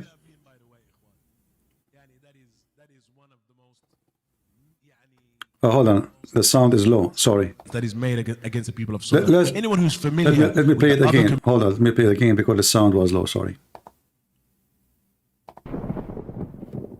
Now you can hear it. All you're happy to do, you and your friends, yeah, is acquiesce to the fact that you guys are going around, yeah, marrying people for 2 minutes and 3 minutes and 5 minutes and 1 hour, 2 hours, whatever it may be. Salafis are always accused marriage and divorce. So is there any sunnah for this? Is there any evidence for this? See? Get that being, by the way. He called them liar. Yani, that is one of the most hypocrites. Yani, one of the most evil statements that is made against the people of Sunnah. Anyone who's familiar with the other communities will know that the affair of divorce among them is far, far more disproportionate than among the people of Sunnah. But it is us who are highlighted, that is it. You notice the Salafi, they are calling them Sunnah. So now the Salafi, even they are considering themselves not Salafi, not Sunnah no more. So, you know, this is why, if I want to give you the definition about each one of them, I will not be able, because every of those names have millions sect inside. Like when we say Shia is a Shia one sect, no, they kill each other too. There's the 12 Imams, there's millions. Actually, every few months there is a new sect. Like now there is a new sect. They believe that the Mahdi, he is here. Let me see if I can find the video.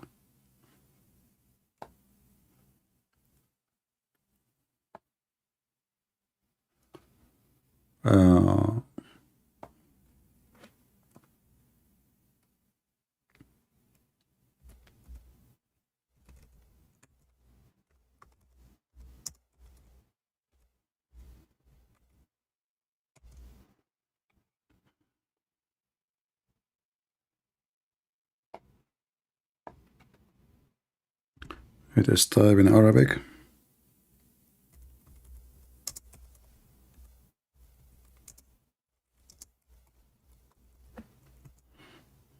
I'm trying just to remember what the search. This is a guy, he claimed that he is the Mahdi.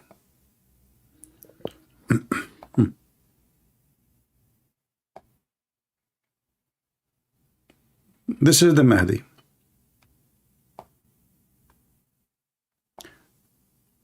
And then you will find many, they will start following the guy. There's tons of them. There's Mahdis every week, every 2 seconds, every 2 minutes, every 2 months, every, Mahdi everywhere. And then there's the one who is successful, he will make a group, and there's the one who is not. The same as the one who occupied the Kaaba, if you remember, many years ago, there's a guy who claimed to be the same, and he took over the Kaaba by weapon. He took with his fighters, and they occupied the Kaaba, and then the Saudi, they could not even take the Kaaba. They asked the American Marines. The American, they are the one who cleaned the Kaaba. They killed the guy. So this guy now, he's announcing that he's the Mahdi. It says here in the video, أقسم بالله إني المهدي المنتظر. I swear by Allah, I am the Mahdi, the one they are waiting for. Let us hear him. He looked like one actually. ورحمة الله وبركاته تعالى. إخواني بالله كنتوجه لجميع المسلمين، كل المسلمين كنكلم كل مسلم ومسلمة، أقسم بالله عز وجل إني عبد الله ونبيه ورسوله، إني المهدي المنتظر. He is saying, I swear by Allah, I am the messenger of Allah, I am the prophet of Allah, the one you are waiting for. Yeah. So as you see, I mean, this is messed up religion. I can show you tons of videos, I mean, about how many of them. So this guy now, I don't know how many people they will follow him, but if he found even 20, he have a new sect. Are you with me? If he was able to find just a 20 to follow him, 20, not 20,000, he have a new sect. So he's swearing that he is the Mahdi. البشرية ستتغير تغيرا Let me see, I'm trying to find you.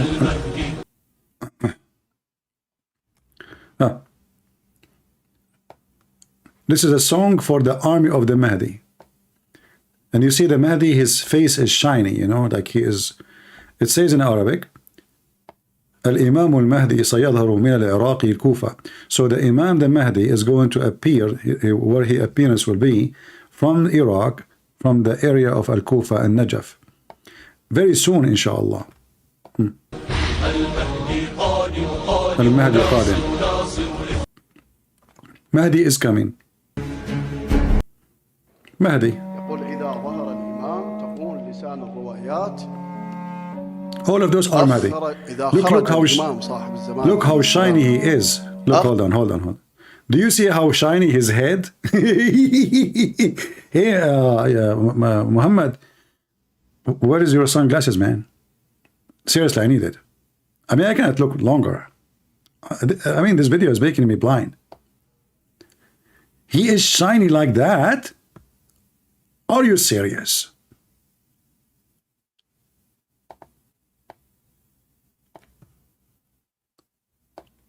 Look. And do you see how he walk? He don't walk like any human being. He's a Mahdi. Are you kidding me? أخرجت الأرض كنوزها وأنزلت السماء. And look at the music.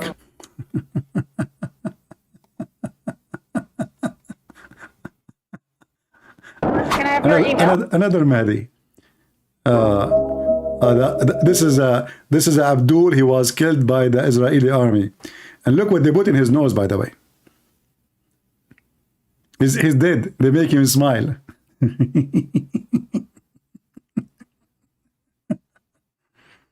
Anyway, it's a scandal. This is why actually I wanted to get those glasses from this guy. Let us see if I can show you.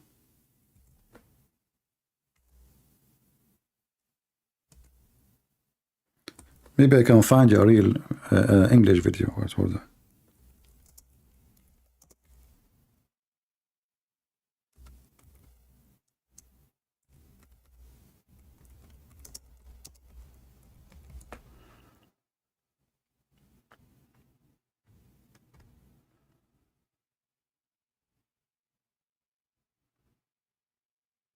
This guy, the Mahdi appear.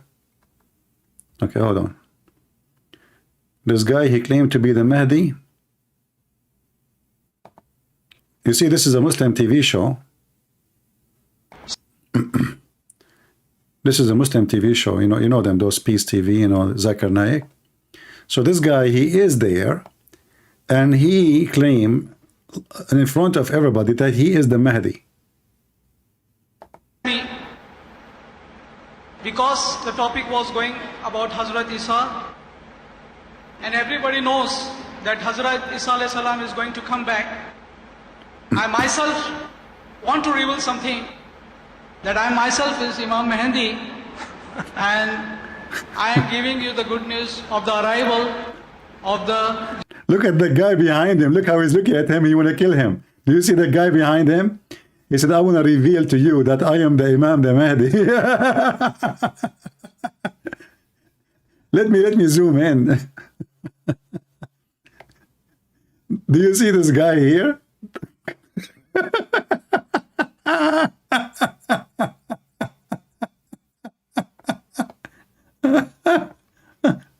Everybody is the Mahdi. Brother and sister, let me reveal to you the truth. I am the Mahdi. Because the Messiah is coming and I have to prepare for him. You are the Mahdi. I mean, okay, no problem. I mean, if Muhammad is a prophet, I mean, why not? And who is this Mahdi is? Look at the guy behind him. You want to reveal what? What you want to reveal to us? Just, are you serious? Arrival of the Jesus Christ, be peace upon him. You are the Mahdi? I am just... Don't laugh at me, because I am the Allah's message which I have taken, and Allah has told me that you have to go and tell, because this is the high time. This is the high time. We are not doing what we are ordered to. I have one question for you. We have a question for him. He is going to examine him. This guy is an expert about Mahdi. He's expert. Okay, what is the question? You will ask him to show you his private part, because Mahdi have a big private part? If you don't mind. Imam Mahdi is going to speak Arabic, as you know. Uh-oh, I speak Arabic.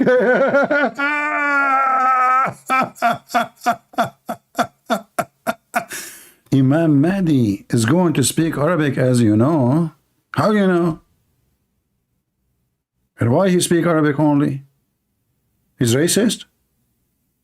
So if you speak Arabic, how you understand what he's saying?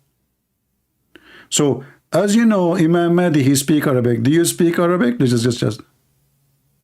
To speak Arabic, as you know. The Muhammadan, hey, we got him busted. What if it was a Christian prince? What if it was a Christian prince claiming to be the Mahdi? You will say to him, you don't speak Arabic, I speak Arabic. I speak Arabic better than your prophet. I can sing for you in Arabic too. ظلموا ظلموا إيه محمد إيه ظلموا مسحوا جعلكوا بالأرض كمن مرمطوا ضربوا فلفلوا وشوية بودرة إيه غطوا إيه ركبوا ضربوا ضربوا. So if you speak Arabic, you are qualified to be the Mahdi. We have hundreds of millions of them. That's how you know who is the Mahdi, who is not. And the Muslim, they start like, wow, he got him busted, the brother.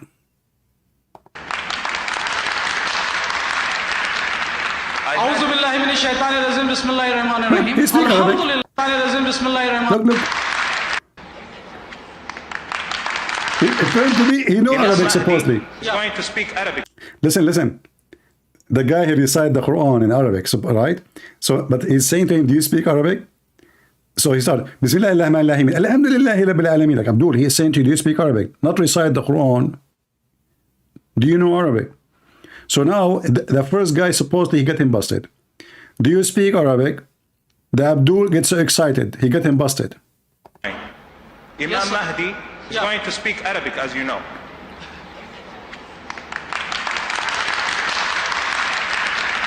أعوذ بالله من الشيطان الرجيم بسم الله الرحمن الرحيم الحمد لله رب العالمين الرحمن الرحيم مالك يوم الدين إياك نعبد وإياك نستعين اهدنا الصراط المستقيم. Brother, this is not enough. Every one of us, even the person who's Allah chooses as American as it could be, who accepted Islam yesterday, and he knows how to recite the Quran, could recite what we recited. But I'm going to tell you something. When I Look at this guy. This guy is saying, this is my religion. I lost my teeth to see this. I have only one tooth left. What I am seeing now, is that truly the Mahdi? Look like he's going to be a believer. You sound like one. I was in the US, I had a similar call, was surprisingly also from another Mahdi, but he was American. So he told me that I'm the Mahdi. So I asked him the same question. I told him, brother, do you speak Arabic? Mahdi is going to speak Arabic. He said, fortunately, no. So brother, please, if you don't mind, I think the question that I asked you was enough. And to be honest with you, as to just save faces, there is no need for more embarrassment. So if you don't mind, you can have a seat. I would like to tell you one more thing, because it's a big thing, that, hello, you are not listening to me? This is question and answer time. The only reason why I let it go on a little bit longer is because I wanted to see what would happen. I have not come here to... ضربوا ضربوا إيه محمد إيه ضربوا ترارا مهدي شرشحوا إيه محمد بالأرض مسحوا مهدوه سبكوه وبالعربي إيه شرمحوا بهدلوا. So you have to speak Arabic. Guys, sorry, I'm going to retire early, and I will announce myself the Mahdi. I speak Arabic very well, in many dialects, in many accents. This is now how you test the guy. Okay, what if he's from Saudi Arabia? What you would say to him? Do you speak Arabic? Do you see how stupid this religion? So it's just a messed up. Who is even the Mahdi? Who is the Mahdi? Anyone knows who is the Mahdi?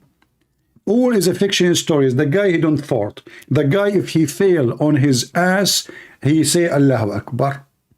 His mother, she gave birth to him from her thigh. Why from her vagina? She don't have a vagina? No, she don't have a vagina. They don't even know the name of the mother. Some they say Mary, some they say Nargis, some they say what, you know. And where is the Mahdi? He is in the cave. What cave? Why is in the cave? Isn't it cold there? Is he a Batman with the bat? You know, like, you know, in the darkness? في السرداب. You know? Yeah. So if you want to ask me about Islamic sect, here we go. This guy now, if some people believe in him, he created a new sect. If he is a little bit convincing, I assure you, there is many, they will, you know, they will believe and they will follow, and he can create a sect. And this is can happen the same in Christianity, by the way. I mean, there is many scammers and many liars. It's a business. However, in Islam, it's very messed up to the point there is no rules, there is no as an example, when Muhammad, he claimed to be a prophet. What is the proof that Muhammad is a prophet? No proof. A prophet, if you go and check the prophecies Muhammad he claimed, you will find that all those prophecies is written after the prophecy happened. They are written more than 200 to 300 years after Muhammad. So how we can be sure that Muhammad he made a prophecy and the prophecy happened?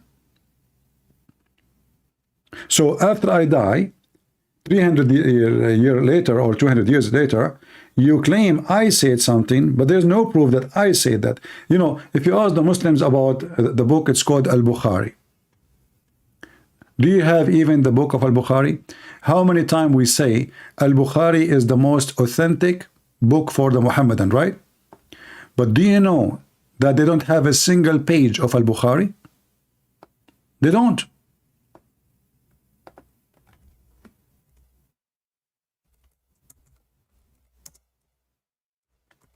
All the books you see, it's called Al-Bukhari, have nothing to do with Al-Bukhari.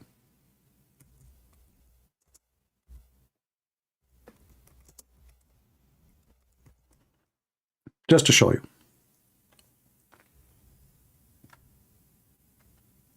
It says Sahih al-Bukhari.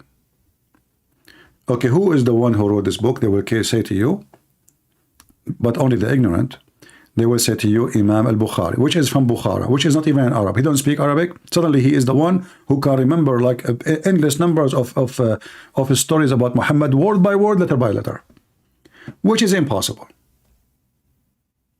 It's impossible for any man anywhere in the world to remember all those stories. Then you ask them, okay, where is the book of Al-Bukhari? Can you tell us where we can find Al-Bukhari? They say to you that those hadith are reported from a student of the student of a student of Al-Bukhari. But a student of a student of Al-Bukhari? You don't have the book of Al-Bukhari.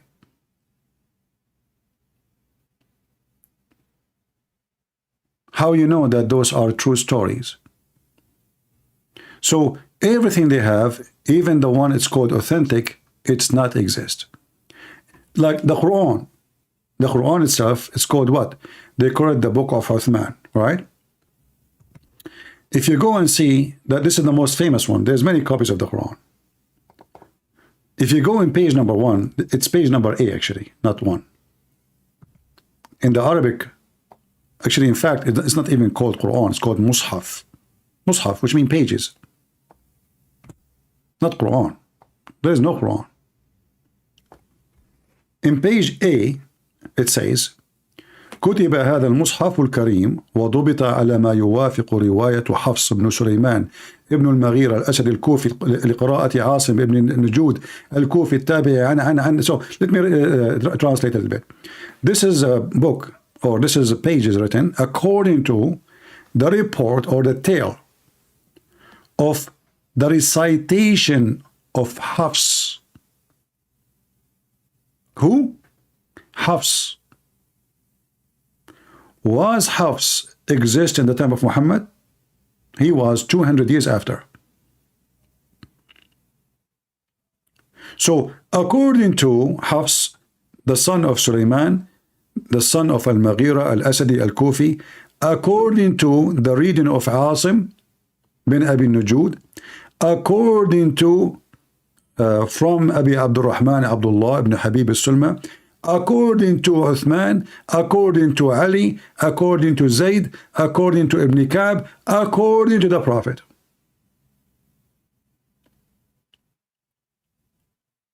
So where is the Quran? There is a Muslim, he made a video long time ago, and I don't know, he's a convert. He called himself Bilal. I'm sure you know him. He said, the Bible written according to John. John who? Luke who? Mark who? Matthew who? If we ask those Muslims, we know who is Mark, we know who is Luke, we know them. We know even the names of their fathers. We know where they are. We know which city. We know everything about them. And now we know who's Hafs. Hafs, according to Muslims, is a thief. To the point he is not trustworthy. To the point Muslims don't accept any hadith from him. If I search for Hafs, he was a liar. Let me see if I can find it in English. And who is the one saying Hafs was a liar? The one who they copied the Quran from him, the Muslims.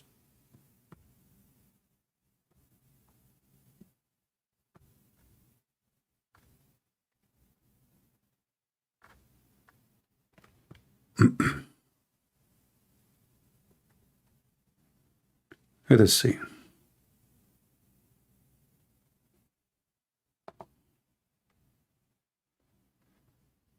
I found something else. I was looking for Hafs. You know, guys, Abu Huraira, the most famous man who report hadith of Muhammad, which supposedly al-Bukhari, he copied from him. He keeps saying Abu Huraira, Abu Huraira, Abu Dhar, Abu Huraira, Abu Dhar. Those are two trashy Arab, homeless, who accompany somebody for free food. I am sure you saw many of those people. That exists in our society always. Like if you are a person who, generous and you have money, they accompany you wherever you go, so you can have a free meal. Look what I found.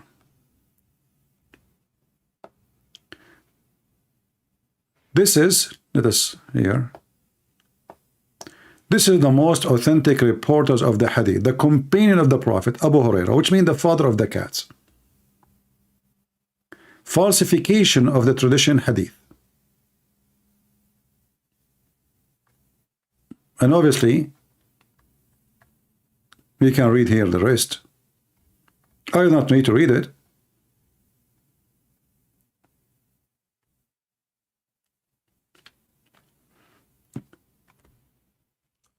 But you will find millions of things in the hadith. It's so stupid, it's so silly, it's so dummy.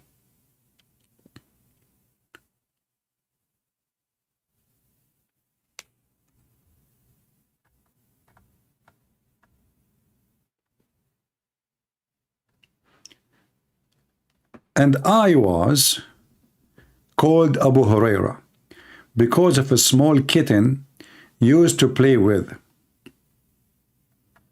Different hadith. I used to tend to herd, and I had a small kitten, a kitten.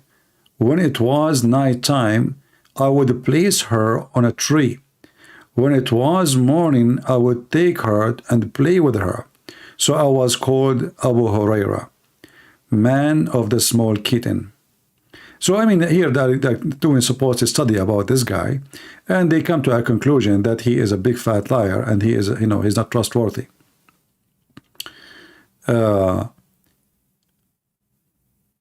She used to let him work for her during the time of the Prophet. Then he married her. After that, when Marwan, between two brackets, Marwan al-Hakam, he used to let him to be in charge of Medina during the time of Muawiyah in his, etc. Yeah. They are bashing the guy. Here you will see, as I told you just a minute ago, I placed myself at the service of the daughter of Ghazwan in exchange for food for my stomach and for something to wear on my feet. Now, you see, when I said to you that Abu Huraira and those guys, they used to accompany Muhammad, it's just for free food. Wherever Muhammad he goes, they go with him. Because wherever he goes, he get a free food. He's a prophet, remember, you know. So they accompany the guy just for the sake of a free accommodation. In the same time, those guys, they notice that now they are important because they can report what Muhammad said. So they keep reporting stories the prophet said. So now they became like, their job is to report what the prophet said. So now they become a point of interest, and suddenly from people who they have nothing to do in life, no job, no work, no future, nothing. They accompany a guy just for the sake of food.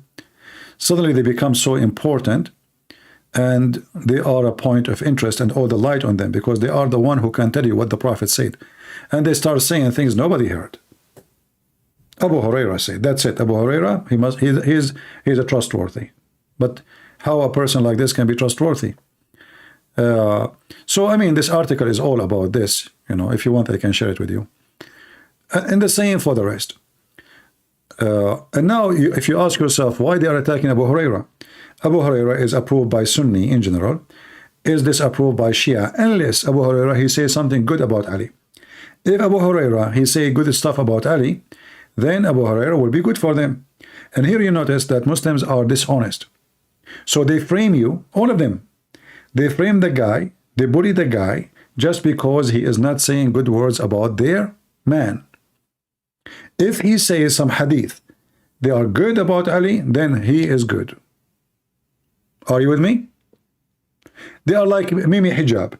If somebody says to Mimi Hijab, what you are doing is wrong, Mimi Hijab will start bullying you forever. This is what you do with Muslims. Just tell him you are wrong.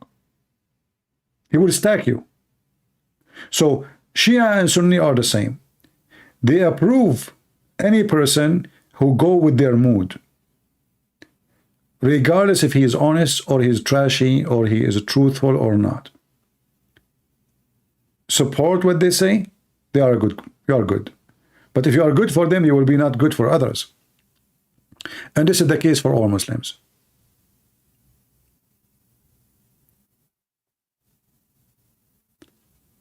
All right. So all of those, the article, let me pause the article for you in case you are interested to read. But always take into consideration too that those who they are making the article, they are liars too. You know what I mean? We cannot take, this is an article written by Shia. We cannot take what they are saying to be accurate. They are liars too. Actually, the Shia, they are big fat liars. Nobody lies as much as the Shia do. They beat the Sunni. So you cannot take what Muslim Sunni they say, and you cannot take what Muslim Shia they say. In fact, there's a guy, he made 100 video to refute me. 100 video. 99.99 of them is what?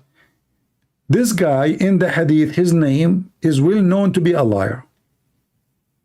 This hadith reported from this to this to this to this, and this guy is well known to be a liar. Therefore, the hadith is not accepted. Yeah, that's it. So even the Muslim Sunni, in order to refute an accusation against the Prophet, they are willing to accuse one of their good men to get away with it.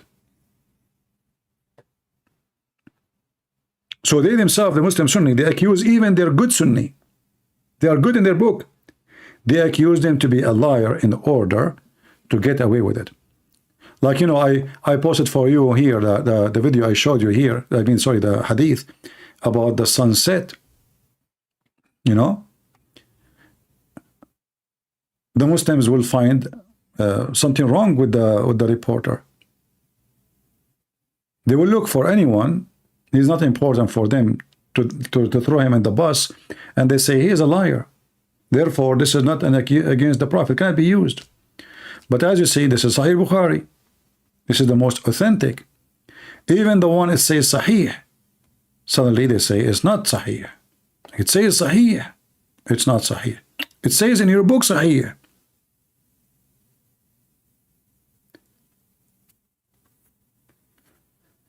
So if you want to study Islamic sect, I say to you, don't waste your time, because there are endless numbers of them. And the funny, actually, this is proof that Muhammad is a fraud. Why? Because Muhammad, he said that his religion will be 73 sect. But nobody can count how many Islamic sect there is. I remember once a Shaykh, he said to me, how you can explain to me, if you have the right faith, that Christianity is divided very much. You have Orthodox, you have Catholic, you have a Protestant. He said, if your religion is true, then you will not have division. I said, okay, that's fine. This is your logic. I will go with it. I said, who is the most religion is divided? He said, the Christianity. I said, are you sure? He said, yeah, I'm sure. And then I got him busted, as you see. Muhammad, he said clearly that the most divided religion is Islam. Only one sect of the 73 sect in Islam, they will go to heaven. Only one. So the Christians and the Jews, they will be 71, 72. But the Muslim will be 73. And one of them only will go to heaven. Which one? Each one of those 73 claim that they are the correct one. Each one of them. However, there is not 73. There is all say 7,000. We don't know how many. Nobody knows. Nobody knows. I mean, you have to spend, because you see, you cannot even count how many, because by the time you finish your study, there will be like 100, 200 new sect. You know what I'm saying? It's like, yeah, it's not like, you know, like, oh, there's enough sect and that's it, they are done. Always there is a new sect. So by the time you you finish your study to count how many Islamic sect there is, you will find yourself, you have to start from zero again, because there's many baby sect. They're just born by the time you finish your study. In Christianity, Jesus never said that we will be many sect. He never said that only one sect will go to heaven. He never promotes he never promote division. He never said that one group is mine, other group not. Whoever believe in me and I will live. That is the condition of the Messiah. This is why I say always, for those who divide us and they make lecturers and they spit at each other, you know, like he's a Catholic, he's spit at the Protestant or vice versa. Those are, you know, even if they are supposedly thinking that they are good people, you know, they are doing very, very ugly, evil act. Because it's not your sect will save you, it's Jesus. Sect have nothing to do with the Messiah. Those who they are obsessed with sect, they are not following Jesus. They are following sect. They are defending sect. If you believe in Jesus, then you should know that no sect can save you. No bishop, no Christian prince, no pope, nobody, no Mary, no Peter, nobody. And by the way, they will find you verses. They will say to you, Jesus said, whatever Peter he write, you know, like he put down, is going to be written in heaven. That is to give him authority to establish the church. This is not about he is in charge of who go to heaven, who's not. It's only, the judge only is the Messiah. There's no other judge. The disciple of Jesus themselves, they have to confess their sin. That's what the Bible says. They write letters to each other. They say, brother, let us confess sin to each other.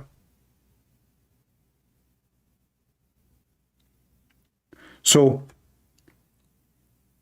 we knew who is our Savior, and we don't care how many sects there is, and I will never follow a sect. Because the second I follow a sect, I am not following the Messiah. I follow the opinion of a man. And maybe this man is even maybe evil. He is trying to, you know, just control my mind, my pocket, my money, give us donation. You know, he want to make himself like he is the center to replace Jesus. There is many religious men, or let's say religion is their business. They try to replace the Messiah to be the center of faith. And you forget who is your Lord and who is your Savior. Avoid those people.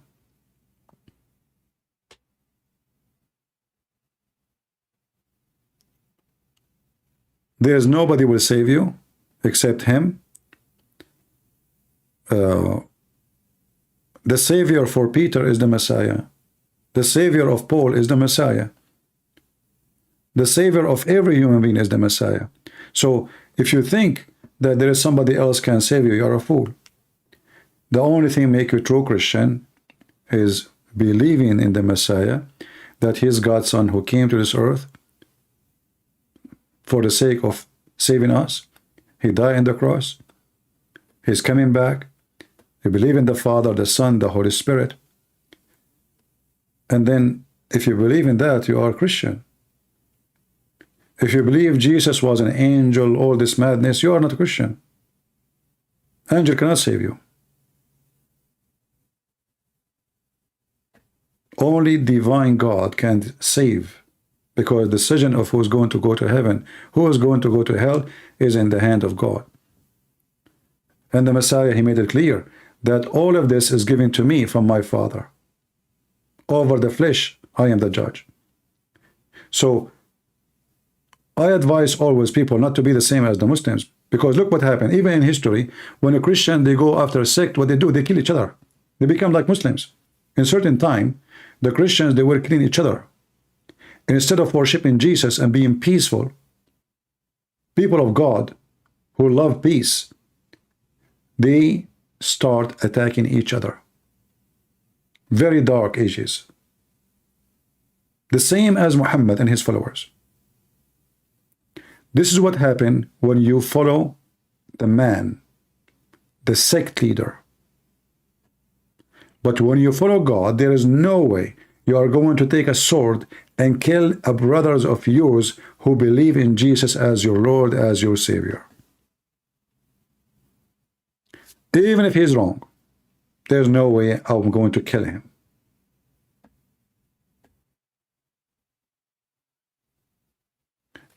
If he don't believe in the Messiah, then he is no Christian. If you don't believe that the Messiah is the Savior, he is no Christian. But if you have an icon, okay, well, okay, even if I believe it's an icon is wrong, but still that does not make him not a Christian. I do wrong too. You do wrong too. At least when he did that wrong, he do it because he loved the Lord, not because he's a bad person. The wrong I do, it make me bad. If the wrong he did is about having a picture, well, the picture represent the person he loved, which is for the Lord. He is, even he is wrong, but still his wrong is better than mine. What about the wrong we do? Fornication and jealousy and temptation and money and gossip and lying and you name it. We don't want to be the same as the Pharisees, who they see the little one. The little one they can see. They go after you for the little one, but the big one, the camel, they make the camel go in the thread when they want.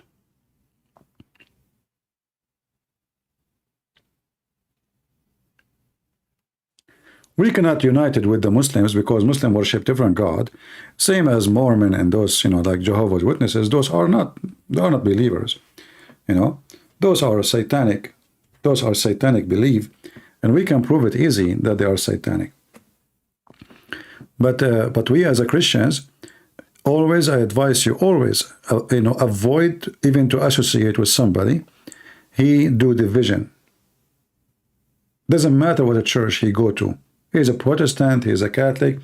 Stay away from them because they will make hate your heart. Remember, Christianity is against hatred. When we speak against Islam, not because we hate Muslims, but because we hate the hate of Islam. That is a good hate. You hate the hate, which means you refuse hate. We are not against Islam because we hate Muslims. This is another reason. So if you are going to follow a priest, he starts spitting at other person just because he's from different church. Well, he is not a priest. And this is not how Christians act. If I know somebody is wrong, I want to convince him that he's wrong and understanding the verse in the Bible. Is that by spitting at him? Is that by calling him bastard, whatever name? Or by saying to him, okay, let's read together. Either you convince me or I convince you. You know, even the disciple of Jesus, they send letters to each other to discuss about what to agree, what not to agree. Nobody spit at anybody.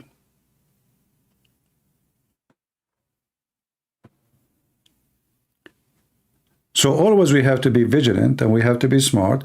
Otherwise, we will follow the trend, you know, and the devil is waiting for us for division. The whole world is divided.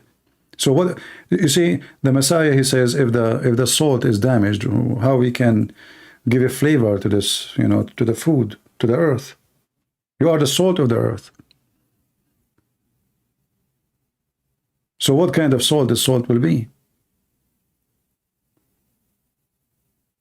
This salt, in order to be accepted, it have to be clean, white, pure, no sand in it, no dirt in it, no hatred, no evil. Because if you have any of those, instead of being salt, you will become poison. And always hatred kill its own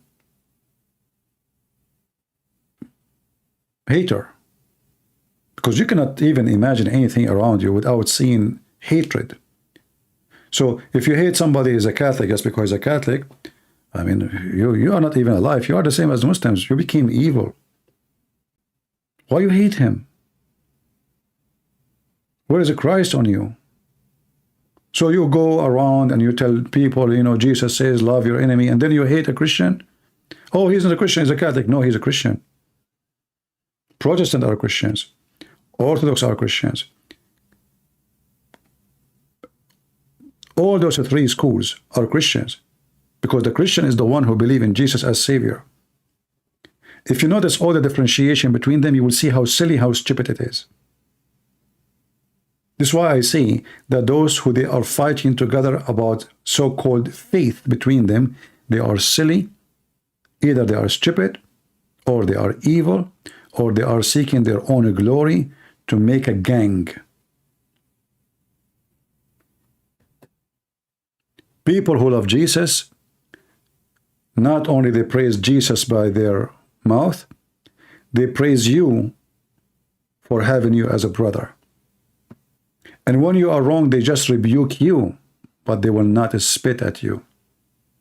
They will not cast stones at you. They will try to help you to understand. If you decide to become a believer, then we will not associate with you. As simple as that. But you don't save a person by throwing rocks, by calling names. So unity, my friend, is a medicine for everything. Actually, you see, everything in life is about unity. If a man, what is marriage in Christianity? Unity. Why in Islam they don't have unity? This is why everything is upside down. When your marriage is not a unity, you don't have a marriage no more. What unity mean? Unity mean I don't feel like my wife is different person. I feel like we are one. We are one in good, we are one in bad, which means when we are healthy, wealthy, we are happy together, and when we go down, we stay together. We are poor, we are sick, we are hungry, we still stay together. We don't leave each other. We are loyal. Why? Because we are in unity with God. So unity with God will make you a powerful person. When you lose the unity, you lost everything. Not only unity with others, even unity with yourself. You see, every one of us, he have multi-person. It's true. You have a person inside you who want to sleep with women. You have other person inside you who says this is wrong. You have a person inside you who want to have more money. You have a person inside you who says, you know what, I'm okay. I mean, what money will do to me? I'm fine now. There's a person inside you, he's jealous. He's a friend, he have a big house. You don't have a big house. He want to have that house. Or maybe you have a wife, you want to take his wife.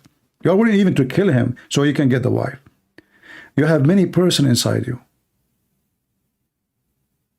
And all those person inside you, they can disappear if your person is in unity with God. Because then none of them will appear to you.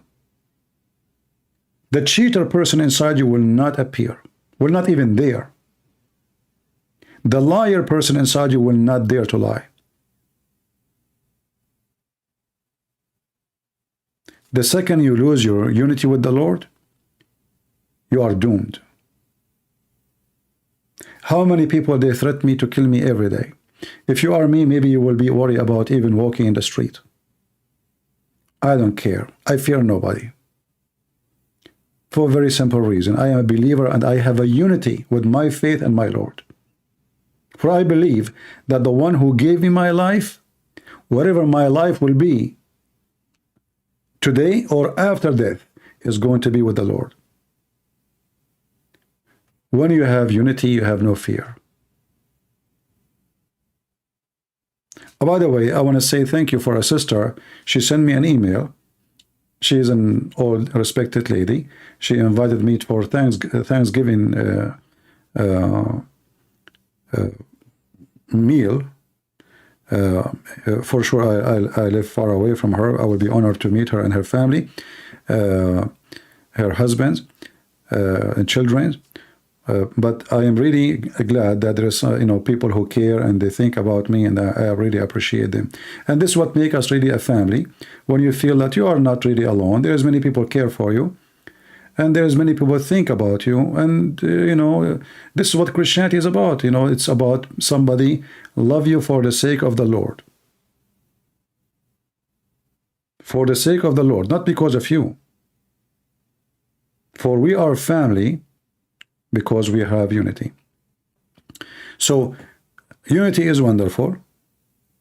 Sometimes actually I ask myself, what if the Christians able to establish like a big organization, a bank? What that bank will do? Not to make a profit, no. What about there's a bank where Christians support each other? So each month we save money and we put it there in the bank, and that bank will be called the Bank of Unity. So when there's a children who is needed school in Indonesia, we send them money. When there's a child, he is in Africa, he cannot go to school, we send him from that bank money. That bank is the Bank of Unity of love. Now, this is just an imaginary idea. Me, myself, I cannot do it. But I hope one day that somebody will be able to do so, to gather all the Christians together and to make such an association without, to form it in a way there's no way for corruption. Like, let's say the bank account is open online, everybody can see. For sure, not everybody can log in and hack it, but everybody can see what pennies is there. So nobody can steal, nobody can, because always money brings fraud. Unity is so beautiful. Imagine if we have all of us, we are like together as a one family, and then one of us, he have a cancer. How many of us will help? All of us. So this person who was crying for, fighting his cancer, his family will not be worried because he's not alone. When you are alone, you have too many things to worry about. And the bigger the family you have, the less worry you have. For when you go down, all of them, they will be responsible. You die, people will take care of your children. They will not leave them alone because there is many people loves you and love your family. So unity, my friend, is a key to solve many problems in our life. And I wish you can establish such a thing in your community, like even local community, like gather yourself, like let's say 20, 50, make a unity together. Like, when one of us, let's make a promise. When one of us go down, we give hands and help. Unity is happiness. It is stability. It is health. It's everything you can imagine. And all of this can be, there's one thing can unite us, is the Messiah. He have to be always the center, not a priest, not a Christian prince. Because the same person who might one day invite you for unity might be the same person who divide you. Why? Because a human being can change. Sadly, human beings change. Sometimes change for bad, sometimes change for good. Sometimes you'll find somebody who was a criminal, he turned to be a good person. And then the good person, he turned to be a criminal. But there is only one person he never changed. That is the Messiah. So you bring unity with the Messiah to your life, and that unity is the core, which never change. People change, yes, but that core of unity will never change. And that always will stay healthy. So I hope, don't call me prophet, I will block you. Don't even make such a mistake. This is a warning for you, Satan. Don't call me prophet. Those who call themselves prophets these days, they are a scam. We have enough scams. We just said unity around the Lord, not around somebody claimed to be a prophet. Anyone he come to you, he claimed that he is a prophet, he is a scam. You know better.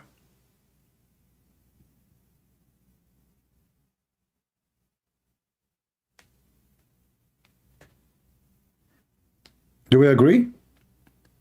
Those who they are seeking position, they are not leaders. This is why the Messiah, he did what? He washed the feet of his disciple when they said to him, Lord, what are you doing? You are our Lord. You are our God. We worship you. You want to wash our feet? What the Lord, he said to them. This is how you know who is the leader. The leader is a servant, is not a leader. We do not need prophets. We do not need bosses. We need a servant. The more you serve, the more you lead. Because you lead by your service, not by your command. So be aware of false teachers, be aware of false leaders, for they are leading you to hell. And I always invite you to be, united with the Lord, because that will bring happiness to your family, with your children, with your wife. It's, all of us, we commit sin. Anyone, if you might hear somebody, I don't pray online and say praise to the Lord, etc. I don't, because, simply if I want to pray, I pray by my own. If I pray, maybe if I'm eating lunch with somebody, a friend, but it's not a person who prays the Lord in the front of a microphone who deserve to be your leader. It is somebody, when you need him, he is there for you. Sadly in my case, because I don't trust, I have millions of enemies, literally millions. I'm not exaggerating, you know that. Otherwise, I will be happy to meet many of you and to be, but because of what I do, is the story is different.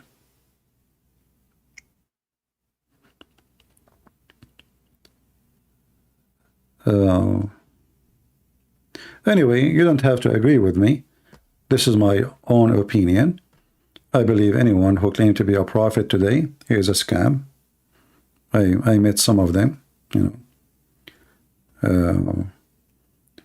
will notice that all of them, they have big villas and they have very fancy life, and and they use religion just to take over. Anyone who seek privilege is a false man.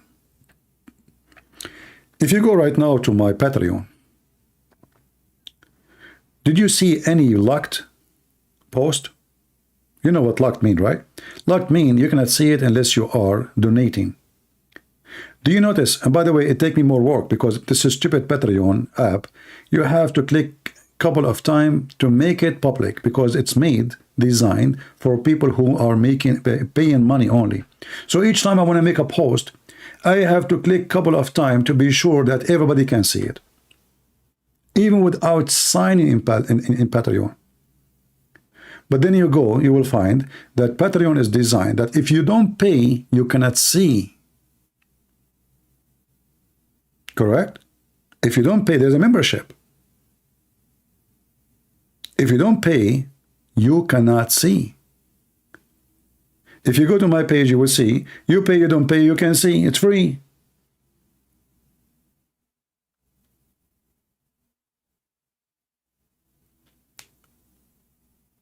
When you are tempted by money and you worship money, then you are going to be doomed, and you will be willing to do anything to take advantage of people around you. Oh, I'm not going to let those people join me unless they pay me. So always those who claim to be prophet or a special person or anything, the second you see that they are seeking their own privilege and their work is not for free, obviously their work is not for free. For a reason.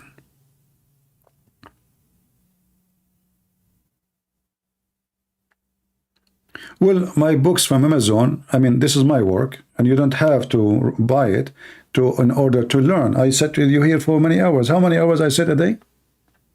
So my book, it to support me. Still, I need to pay for my gas. I need to pay for, you know, so I support myself. You do not, but you don't need to buy it. And I have most of my books actually published for free in many languages. I do my best to make it in the limit I just can survive. And you know, I don't have retirement. You never know. I mean, if I get sick now, I don't have health insurance. So you have to be smart, not stupid at the same time, right? However, my work, I spend time with people. I stay all the time. You can talk to me. You can ask me questions, if you know, as much as you want. You do not need to get my books.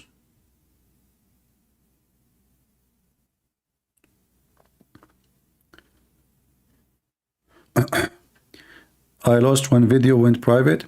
Maybe my mistake. Yeah, always my channel. If you go right now, let us see here. If I go in Patreon. Anyway, you know, Patreon is not even, you don't even need to be in Patreon because my videos is the same as here. It's here. Isn't it always open anyway? You know what I mean? Isn't it my video here is where Patreon is? You do not need to go Patreon. Patreon is to get notification because obviously YouTube censor me. I have 100,000, 44,000 something, but you will notice that, you know, people never get notification for my life. I am not from the one who is YouTube happy with. I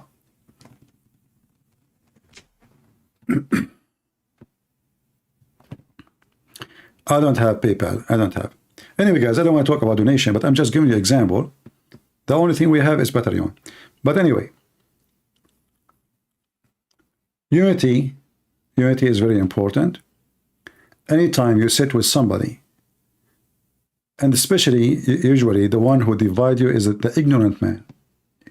I don't want to use the word stupid, but sadly, I have to use it.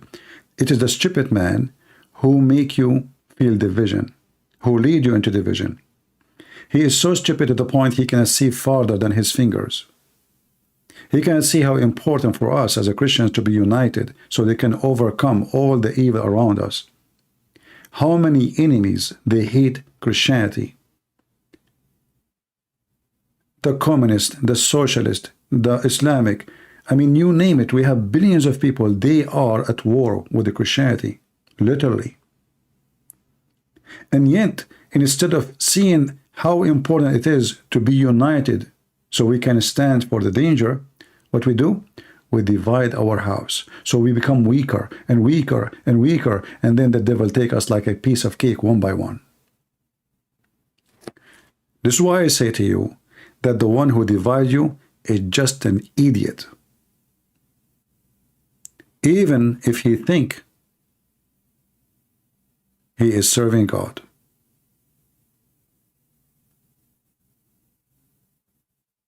Are you with me?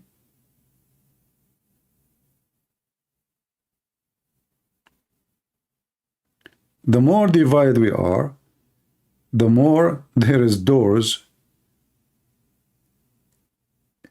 or let us say holes in the gate, like the gate which is fighting the enemy, like we are behind the, you know, the walls of faith. But then they will find a way, because we are divided. The wall is not solid. The wall is not thick. The wall is not high.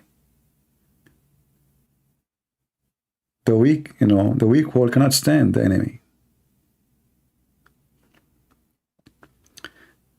And you might ask yourself, like you are talking about it as if you are in like as if you are an army leader, and because this is how it is. We are at war.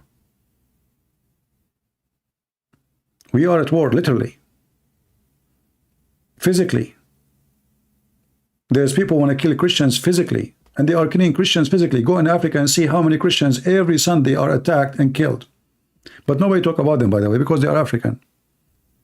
If they attack in America, the whole world will talk about them. If they attack in Gaza, those are the white ones, you know, right away everybody speak about them. But the poor black people, you know, they slaughter, you know, in Mozambique, etc. Like 50 Christians killed in the church. Did you hear about them? Nobody talk about them. Because they are African.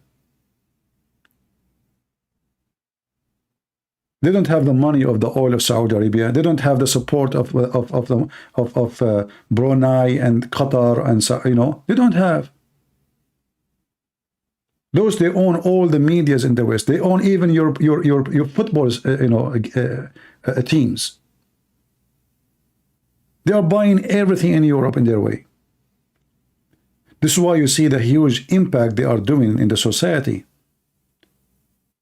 Journalists work for them. Journalists, their name is James, not their name is Muhammad. Money is very powerful. So they have a lot of tools to fight you. Instead of making unity to fight this massive evil power coming to you, what do? You divide yourself from the fellow Christians. This is what I call a stupid move. So we as a Christian should be united with people in Africa. Those are our brothers and sisters. Color does not change anything. We should feel for them. We should stand with them. We should support them. Same as people in Asia or anywhere. But doesn't mean, by the way, if you are white, people will not support you. No, because support always is exchange. You know, you will see right now in Europe, people preaching the Gospels, they are African. So now the white man in Europe, he ignored the Gospel. He thinks it's just a stupid thing. So imagine, one day the white man, he came to Africa to tell him about Jesus. Today the black man is coming to Europe saying to them, you are an idiot. You white man, Jesus is the only one can save you.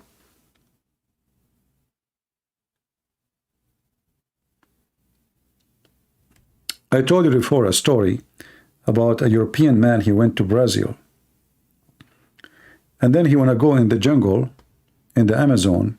So he hired a local. This local, during the trip, you know, he have a little book in his hand. So this white European man said to this local, what are you reading? The Brazilian, he said, oh, this is the gospel. European, he laughed. He said, you still read those things? He laughed. So anyway, they keep going in their journey, and then they arrive to a cave. This is the whole purpose, actually, of this trip, to show them how people used to live in those isolated area. So they arrived to a cave, and this cave full of bones of a human. And it looked like a kitchen, like fire, you know, pit. And so he said, what is this? He said, this is here, my tribes, they used to capture a human being and eat them. So the white man, he says, and what about now? He said, do you remember the book you laugh at? He said, you mean the Bible? He said, yes. He said, because of that book, you are not in my dish now. So the stupid white man, he was making fun of that book. But you do not know that if he came to this area and this book is not there yet, and those people don't believe in that book, he will be eaten and he will be cooked, literally. This is why it's very important for us as a Christian to spread the, the good news. At the same time, when we spread it, we spread unity, not division. Because if we spread the good news and we spread with it division, so what is the good news?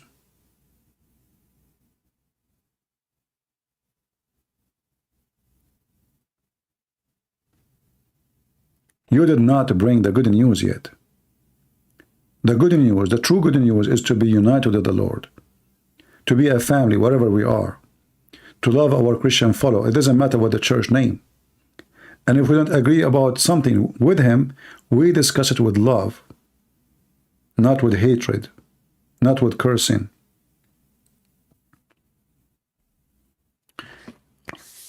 I wasn't going to go live today because simply I have really headache. I will try my best to go tomorrow if I am not getting sick, because I don't feel really good. But I feel so good to be with you guys. I pray the Lord will bring good things to us. And those people who they claim to be people of God, like this guy, you know, and his follow, they will be exposed more and more. And always those fake people, they end where they deserve. I want to say thank you. May the Lord bless you. God is good. So is Jesus. See you soon again. Bye-bye.